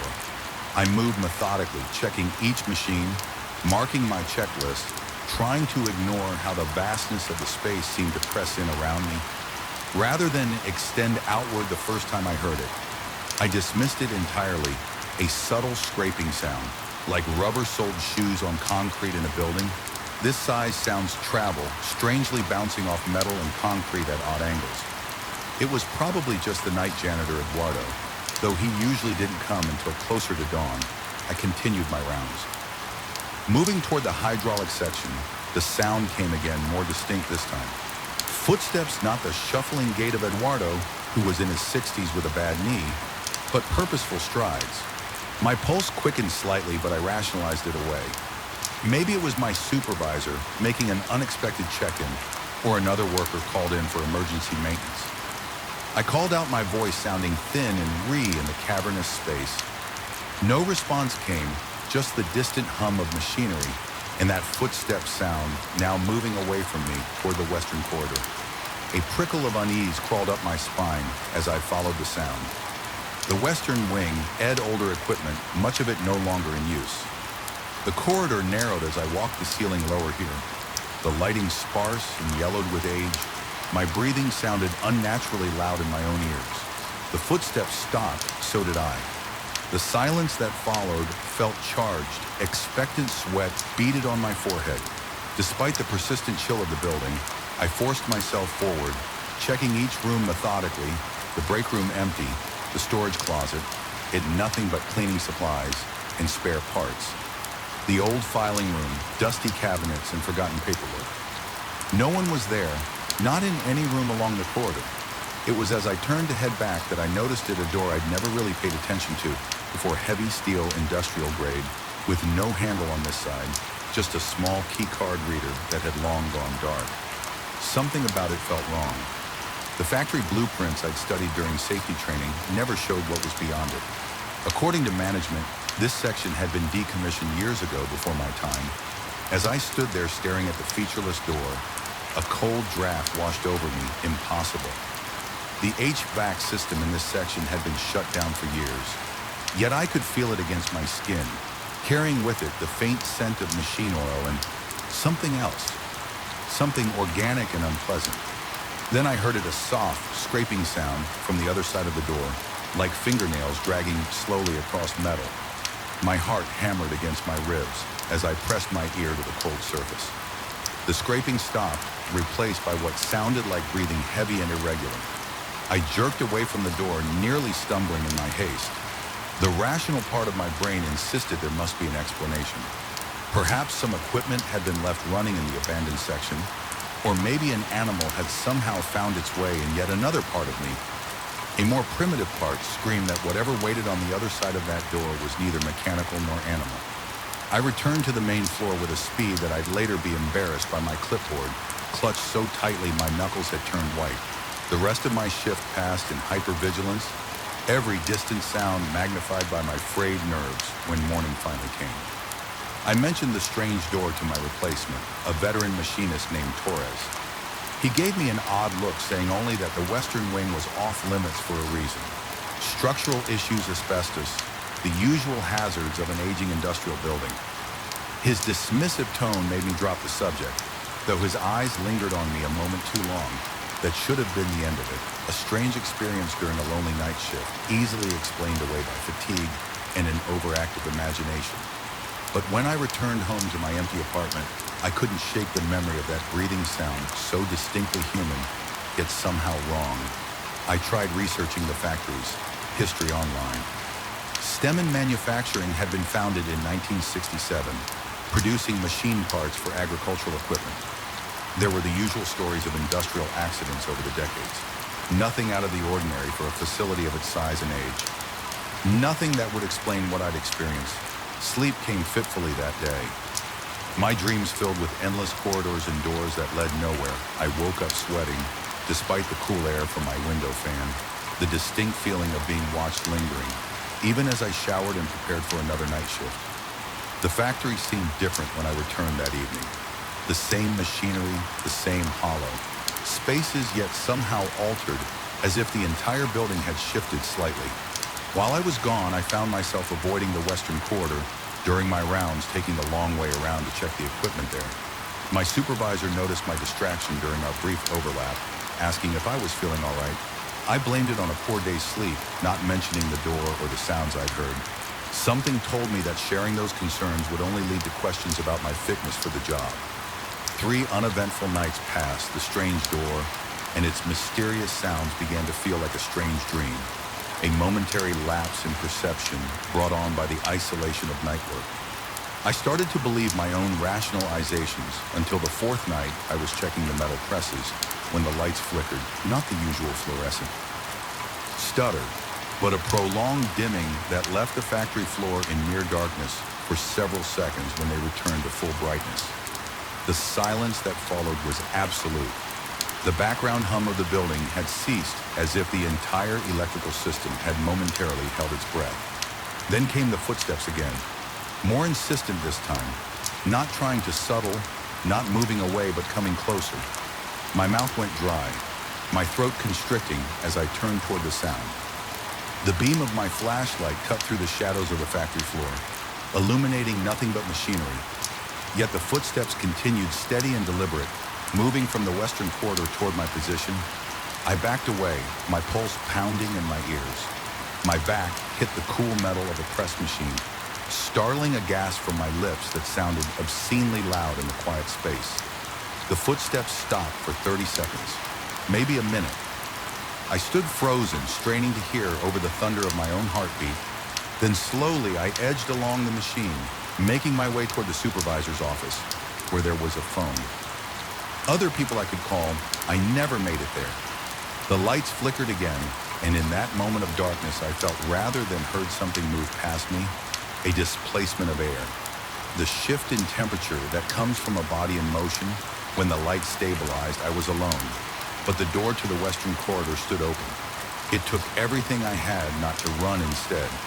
I moved carefully toward the office, my keys gripped between my fingers as a makeshift weapon.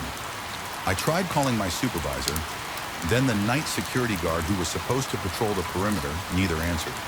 I told myself I would just wait in the office until morning. That's what any sane person would do. But as I sat there watching the minutes tick by with excruciating slowness, a new sound emerged from the silence. A distant metallic tapping, rhythmic and persistent. It was coming from the western wing. Something inside me needed to know some deeply flawed part of my psyche couldn't bear the mystery. The not knowing I told myself I was just going to take a quick look. Confirm it was nothing but loose pipes or cooling metal that then returned to the safety of the office. The western corridor was darker than I remembered my flashlight being, seeming to penetrate only a few feet before being swallowed by the gloom. The tapping grew louder as I approached that same featureless door, now standing slightly ajar, a thin line of darkness visible between door and frame. My hands trembled as I directed the light toward the gap. The beam illuminated nothing but more darkness. Beyond the logical part of my brain screamed at me to turn back, to call the police, to do anything but what I was about to do. I pushed the door open wider. The air that rushed out was stale and cold, carrying that same unpleasant organic smell I'd noticed before stronger. Now my flashlight revealed a narrow service corridor extending into darkness, its walls lined with pipes and electrical conduits. The floor was covered in a fine layer of dust, undisturbed, save for a single set of footprints leading away from the door. They weren't human footprints, the shape was wrong. Too elongated, the toe area sped in a way that human feet simply don't move. They seemed to have been made by something that only approximated human locomotion, as if it had studied the concept but couldn't quite replicate it. My breath caught in my throat, coming in short, shallow gasps as I stared at those impossible prints. The tapping had stopped the moment I opened the door, replaced by that breathing sound again. Closer now, just around a bend in the corridor ahead. I should have closed the door. I should have run instead. I found myself moving forward, drawn by a compulsion I couldn't explain even to myself. The flashlight beam bounced erratically as my shaking hands struggled to keep it steady. Sweat rolled down my back, despite the chill, my shirt sticking uncomfortably to my skin. The corridor turned sharply to the right, opening into what appeared to be an old control room. Banks of outdated equipment lined the walls. Their displays long dark, in the center stood a single chair facing away from me. It was occupied. I could see only the back of a head hair, sparse and colorless. A thin hand rested on the chair's arm, fingers unnaturally long and jointed, tapping against the metal in that same rhythm I'd heard before the tapping stopped. The head began to turn. I ran as I've never run before. My lungs burning, legs pumping as I sprinted back through the corridor, past the door down the western wing. I didn't stop until I reached the main floor, collapsing against a support column, gasping for breath, my heart threatening to burst from my chest when I finally gathered the courage to look back. The door to the abandoned section was closed. No sign remained of what I'd seen. What I'd experienced by the time my replacement arrived, I had almost convinced myself it had been a hallucination brought on. By stress and isolation almost, I requested a transfer to day shift the next morning. My supervisor seemed unsurprised, mentioning that night shifts in the factory had always had high turnover when I pressed him about the abandoned western section. His expression closed off, becoming carefully neutral, as he explained that the area had structural damage from a small fire years ago and was slated for demolition once the company secured the proper permits. I didn't believe him, but I nodded anyway.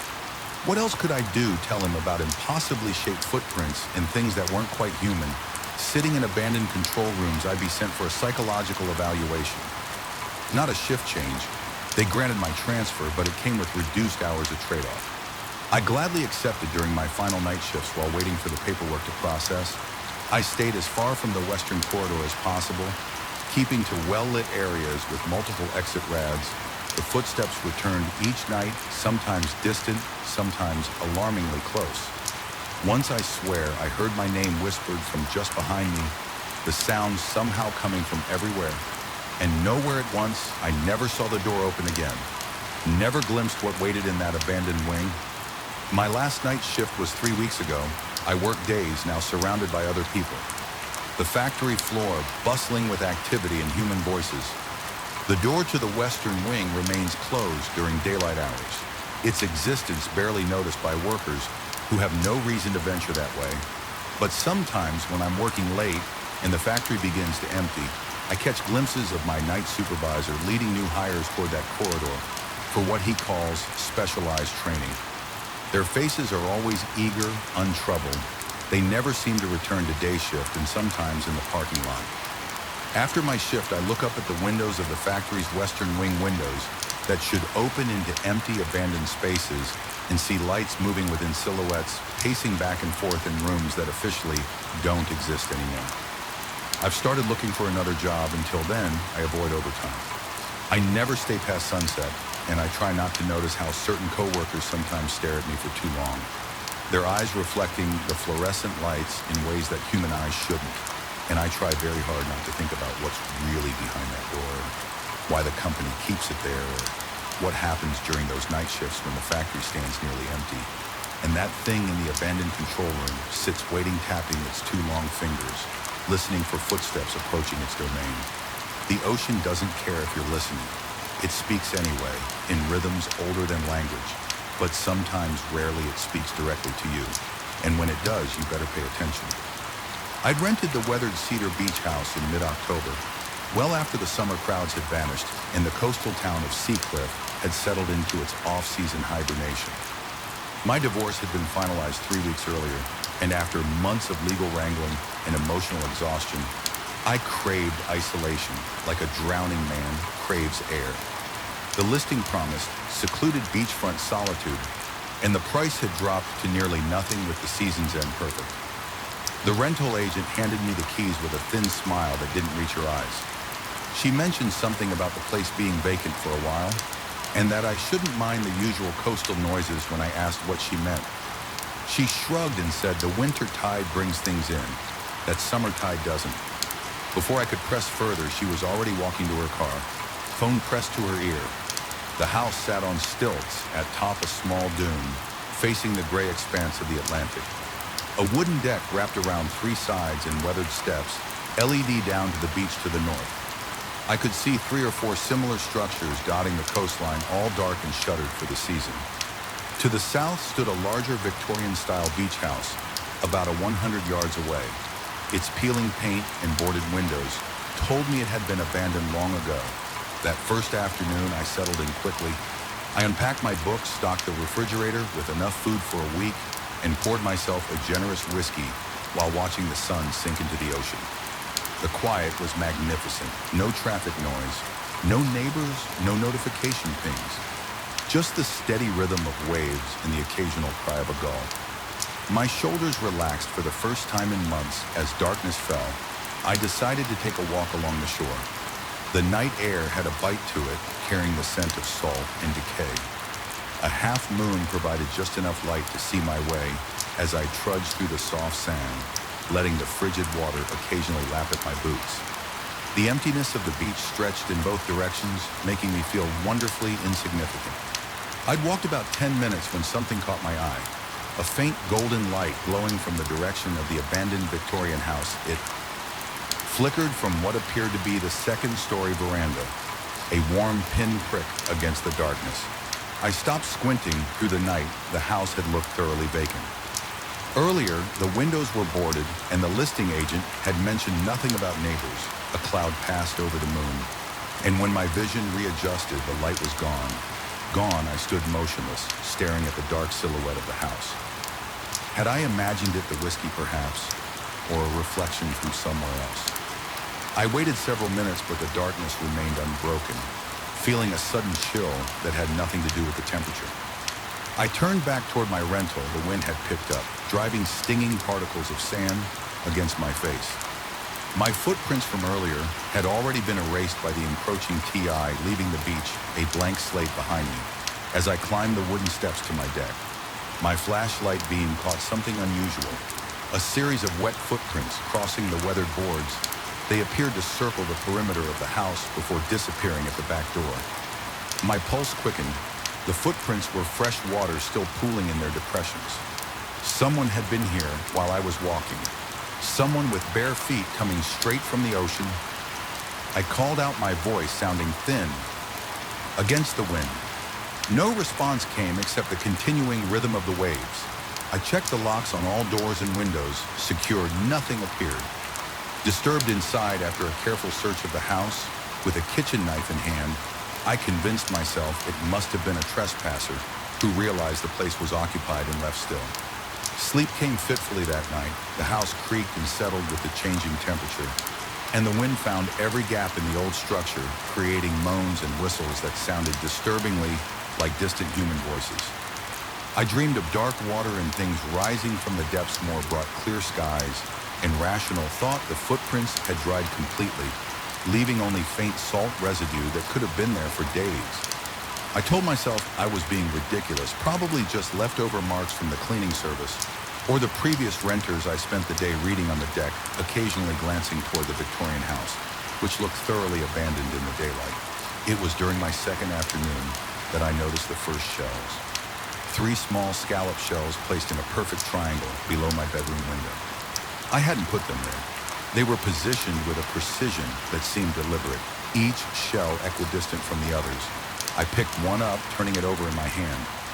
Its interior had an unusual bluish iridescence I'd never seen before. I swept them away and tried to focus on my book, but found myself repeatedly looking up, scanning the empty beach that night. I double-checked all locks before going to bed. The third morning, I found more shells, this time a line of 7 perfect spirals arranged along the windowsill of the kitchen. I hadn't heard anything during the night, and all doors remained locked. My skin prickled as I gathered them and threw them far into the dunes that afternoon. The weather turned. Dark clouds rolled in from the horizon, and the ocean grew restless. I sat in the living room watching the waves grow larger, crashing against the shore with increasing violence. The wind howled around the eaves of the house, and rain began to lash against the windows. I built a fire in the old stone fireplace and tried to lose myself in my book, but my attention kept drifting to the sounds of the storm. It was just after midnight when I heard it, a soft, persistent whispering coming from somewhere outside my bedroom window. At first I thought it was just the wind finding new gaps in the house's weathered frame. But as I listened, the sound resolved into something more deliberate, more rhythmic, like human speech.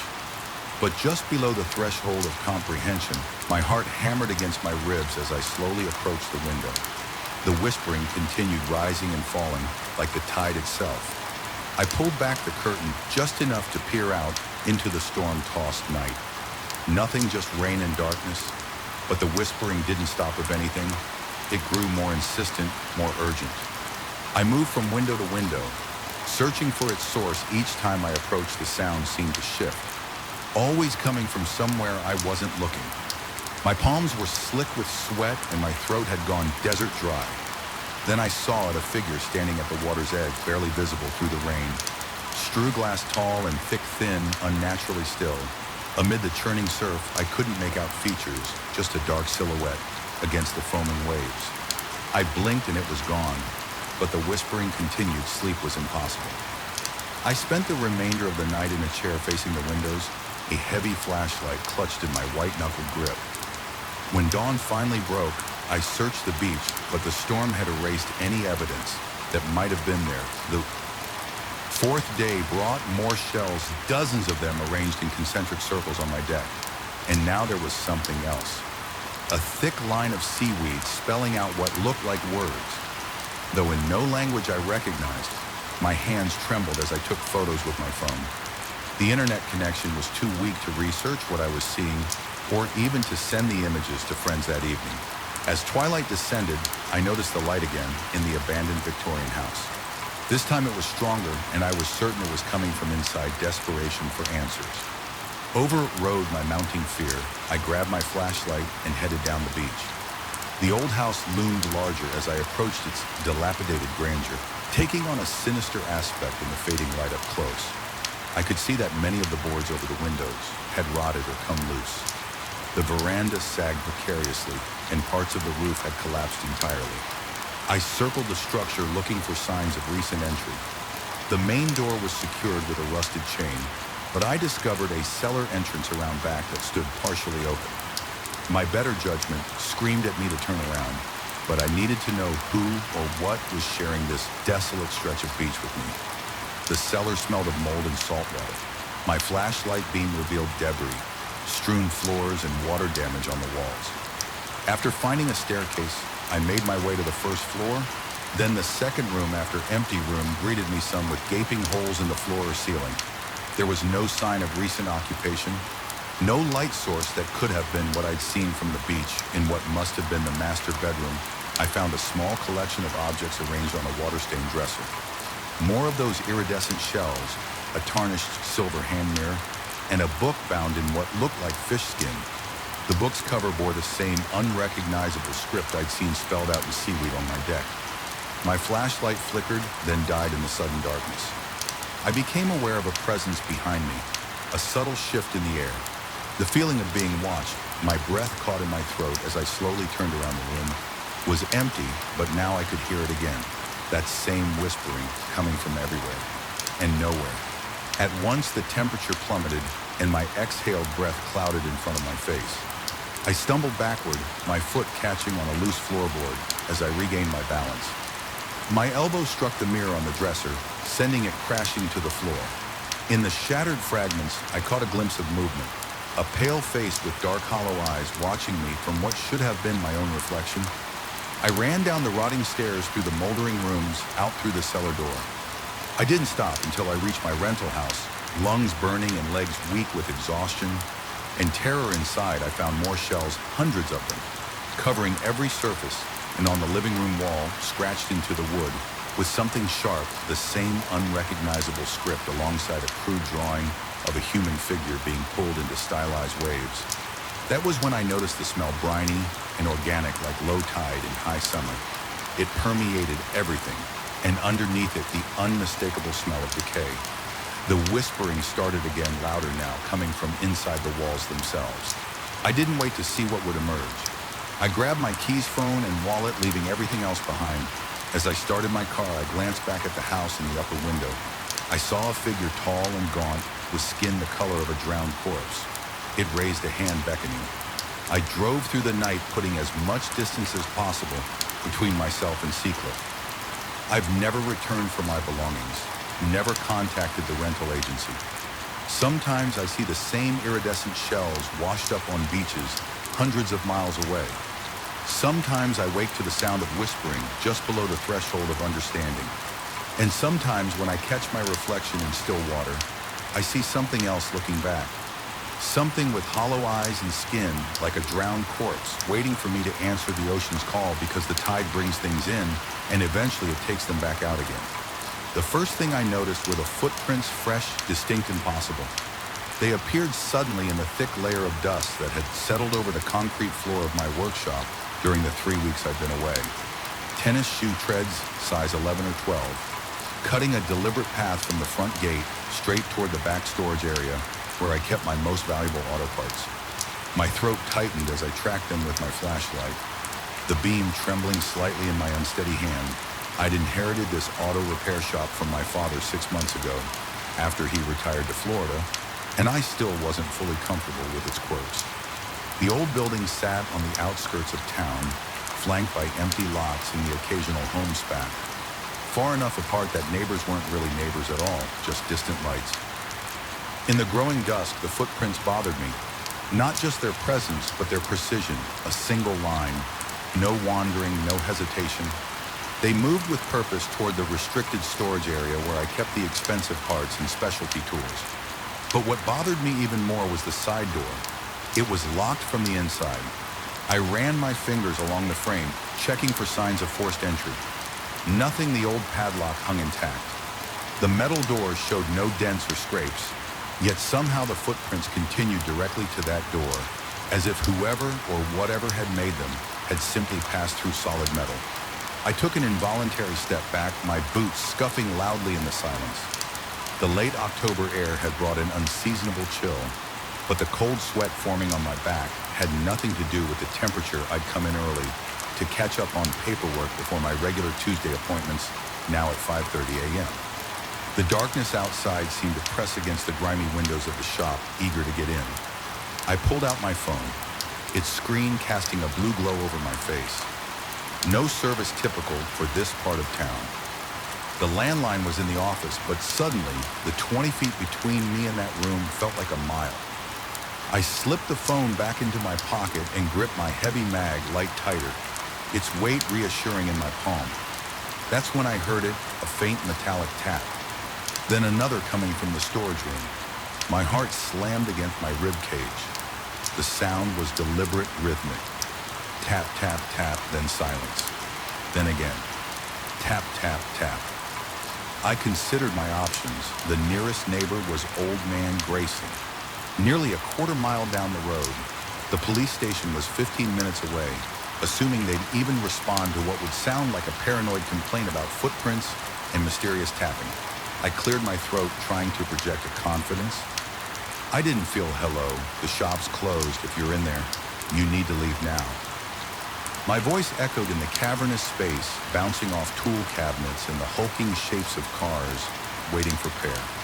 The tapping stopped. The silence that followed was worse. I approached the storage room door, slowly, flashlight extended like a weapon. My free hand reached for the ring of keys in my pocket. The storage room key was brass-notched differently than the others. I could identify it by touch, a skill my father had insisted I develop as I slid the key into the lock. A cold draft whispered past my ankles. Impossible. There were no windows in that room, no vents large enough to create such a distinct current of air. My hand froze on the key. The tapping had resumed, but different now, faster, urgent like a warning against every instinct screaming at me to run. I turned the key and pushed the door open. The beam of my flashlight cut through the darkness, illuminating shelves of parts, stacked tires, and boxes of inventory. Nothing seemed disturbed. Nothing moved. The tapping had stopped the moment the door opened. I stepped inside, sweeping the light methodically across every corner. The room was roughly 15 feet square, with metal shelving units reaching to the ceiling and a small workbench against the far wall. No signs of disturbance, no footprints in the dustiness floor, no one hiding among the shelves. I released a breath I hadn't realized I was holding my shoulders slumping with momentary relief. Then my light caught something on the workbench. A wrench positioned perfectly in the center of the otherwise empty surface. I approached slowly. It was my father's favorite tool wrench, an expensive German model he rarely let anyone touch. I hadn't seen it since he left, but here it was polished to a shine that seemed to capture and reflect my flashlight beam with unnatural intensity when I reached for it. The wrench was ice cold, colder than metal should be in an unheated room, cold enough that my fingertips burned at the contact. I withdrew my hand with a sharp intake of breath. The lights flickered on. I hadn't touched the switch. It was on the opposite wall, a good 10 feet away, yet the fluorescent tubes overhead hummed to life, bathing the room in harsh white light. I spun around, heart hammering, but I was still alone. The door remained open exactly as I'd left it. My mouth went dry. The logical part of my brain scrambled for explanations. Faulty WI iring a power surge, delayed timer while primitive instincts sent adrenaline coursing through my veins. That's when I noticed the blueprint on the floor. It hadn't been there seconds ago when I'd scanned the room. The yellowed paper was unfurled neatly. Small metal washers placed at each corner to keep it flat. I recognized it immediately, the original blueprint for the building dating back to 1967 when my grandfather had first constructed it. I crouched down studying the faded blue lines. Someone had marked the blueprint with red ink circling an area beneath the main shop floor. But that was impossible. The building didn't have a basement, at least none that I knew of. The circled area corresponded to a spot near the hydraulic lift in the center of the shop. I'd done dozens of oil changes in that exact location. Never once had there been any indication of a space below.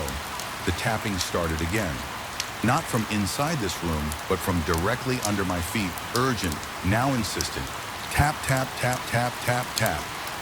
I backed out of the storage room, eyes fixed on the floor, as if expecting it to give way beneath me. The sound followed, seeming to track my movement. When I stopped, it stopped. When I took another step, it resumed, always directly beneath me. Cold sweat trickled down my spine. My breath came in short, shallow gasps. I needed to leave, to call someone, anyone but curious iOS it. And fear wed within me what was under the floor, who had left those footprints, how had they gotten through a locked door? I moved to the hydraulic lift, guided by some compulsion I couldn't name. The tapping grew louder, more frantic. I knelt down, running my fingers along the concrete, around the base of the lift. It felt different here. Newer perhaps, the color didn't quite match the surrounding floor. Using a flathead screwdriver from my pocket, I probed the seam where the lift met the concrete to my shock. The tool slipped into a narrow gap, encountering no resistance.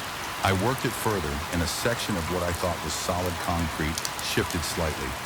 My pulse pounded in my ears as I worked the screwdriver around what was clearly a disguised trapdoor. It was expertly crafted, nearly invisible unless you knew exactly what to look for. After a minute of careful prying, I managed to lift one edge enough to grip it with my fingers. The tapping stopped the moment I lifted the panel below. A narrow set of metal stairs descended into darkness. The air that rushed up was stale, tinged with the sense of old motor oil, and something else, something earthy and organic that I couldn't identify. I shined my flashlight down, but the beam couldn't penetrate more than a few feet into the gloom. It was as if the darkness itself was swallowing the light. Every rational thought told me to replace the panel walk out of the shop and never return, or at least to call the police. But my father had never mentioned a basement. Neither had my grandfather in all his stories about building this place. Whatever was down there was a secret they had kept, even from family. I took one cautious step down, then another. The metal stairs creaked beneath my weight. The temperature dropped noticeably with each step until my breath fogged in front of my face. 7 steps down, I paused, listening. Silence, absolute silence. Not even the familiar sounds of the building settling or distant traffic penetrated this space. At the bottom of the stairs, my flashlight revealed a small room, perhaps 10 feet square, with walls of poured concrete. It was empty except for a metal filing cabinet in one corner and what appeared to be an old workbench along the far wall. I approached the cabinet, each footstep echoing. The drawers were on unlocked. The top one contained folders labeled with dates spanning the 1970s. I pulled one out, randomly flipping it open to find newspaper clippings about local disappearances. Men mostly between the ages of 20 and 40 in the margins were handwritten notes in what I recognized as my grandfather's cramped script. My stomach clenched. I moved to the second drawer. More folders, more clippings. These from the 1980s and 90s. The third drawer held similar contents from the 2000s, with the most recent article dated just 2 years ago. I slammed the drawer shut, mind reeling. What was this place? What had my grandfather, and possibly my father, been involved in the workbench? Drew my attention next upon closer inspection. It wasn't a bench at all, but a long metal table with restraints attached at intervals. Dark stains marked its surface. I took an involuntary step back, bile rising in my throat. That's when the lights in the basement flickered on, just as they had in the storage room above. And in the sudden brightness, I saw what my flashlight had failed to illuminate. The walls were covered in photographs, hundreds of them, arranged in a meticulous grid. Men I didn't recognize, all photographed, without their knowledge going about their daily lives, entering their homes, working at various jobs, and in the center of this disturbing mosaic was a photo of me taken just last week as I collected mail from my apartment building. I recognized the shirt I was wearing, remembered that exact moment someone had been watching me. Someone had been in my father's secret room. The tapping resumed, but now I could pinpoint its source.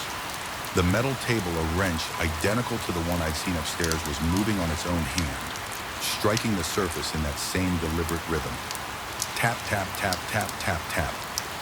My legs nearly gave out. I stumbled backward toward the stairs, unable to tear my gaze from the wrench as it continued its impossible movement. My back hit something solid, something that shouldn't have been there. The stairs had been directly behind me. I turned slowly, a scream building in my throat, but unable to escape. A man stood blocking my path to the stairs. He wore coveralls identical to those my father always wore, right down to the embroidered name patch. But the coveralls hung on a frame too thin to be human. The fabric draping over angles that no human skeleton could form, where a face should have been, was only shadow deeper and more absolute than merely the absence of light. The figure extended what approximated a hand. In it was a set of keys, my father's keys, which he'd supposedly taken with him to Florida. I understood then the footprints leading to a locked door, the secret room, my father's abrupt decision to retire after a lifetime of declaring he'd die in his beloved shop. Whatever stood before me wasn't my father. Perhaps it never had been. I dove to the side, pure survival instinct, driving me somehow. I made it past the figure scrambling up the metal stairs on all fours. I didn't look back, didn't slow down as I burst through the track TR door and sprinted across the workshop floor past the mysterious footprints that now made terrible sense. I grabbed my bag near the entrance. Not stopping to lock up, the morning sun was just beginning to lighten the sky as I threw myself into my truck and jammed the key into the ignition. As the engine roared to life, I caught a glimpse of movement at the shop door. A figure in familiar coverall stood watching me. Its featureless face tilted slightly as if in curiosity. In one hand, it held the wrench, in the other, the keys to a legacy I now understood I could never escape. I slammed the truck into reverse tires, squealing as I backed onto the empty road as I shifted into drive and pressed the accelerator to the floor. My phone buzzed with an incoming text at the next intersection. I glanced at the screen. It was from my father's number. The message contained only an address, my apartment building, and 3 words that turned my blood to ice. I'm coming home. As I drove away from the shop, a cold certainty settled in my bones. I couldn't go home. I couldn't go to the police. How do you explain that the man who raised you might never have been a man at all? That the business passed down through 3 generations might be covering something unfathomable? The sun climbed higher, bringing light, but no warmth in my rearview mirror. The shop receded, looking so normal, so innocent in the morning light. But I knew what waited inside. And I knew with sickening clarity that it wasn't finished with me. Yet I could still hear the tapping in my mind, regular, insistent, like a heartbeat that refused to die.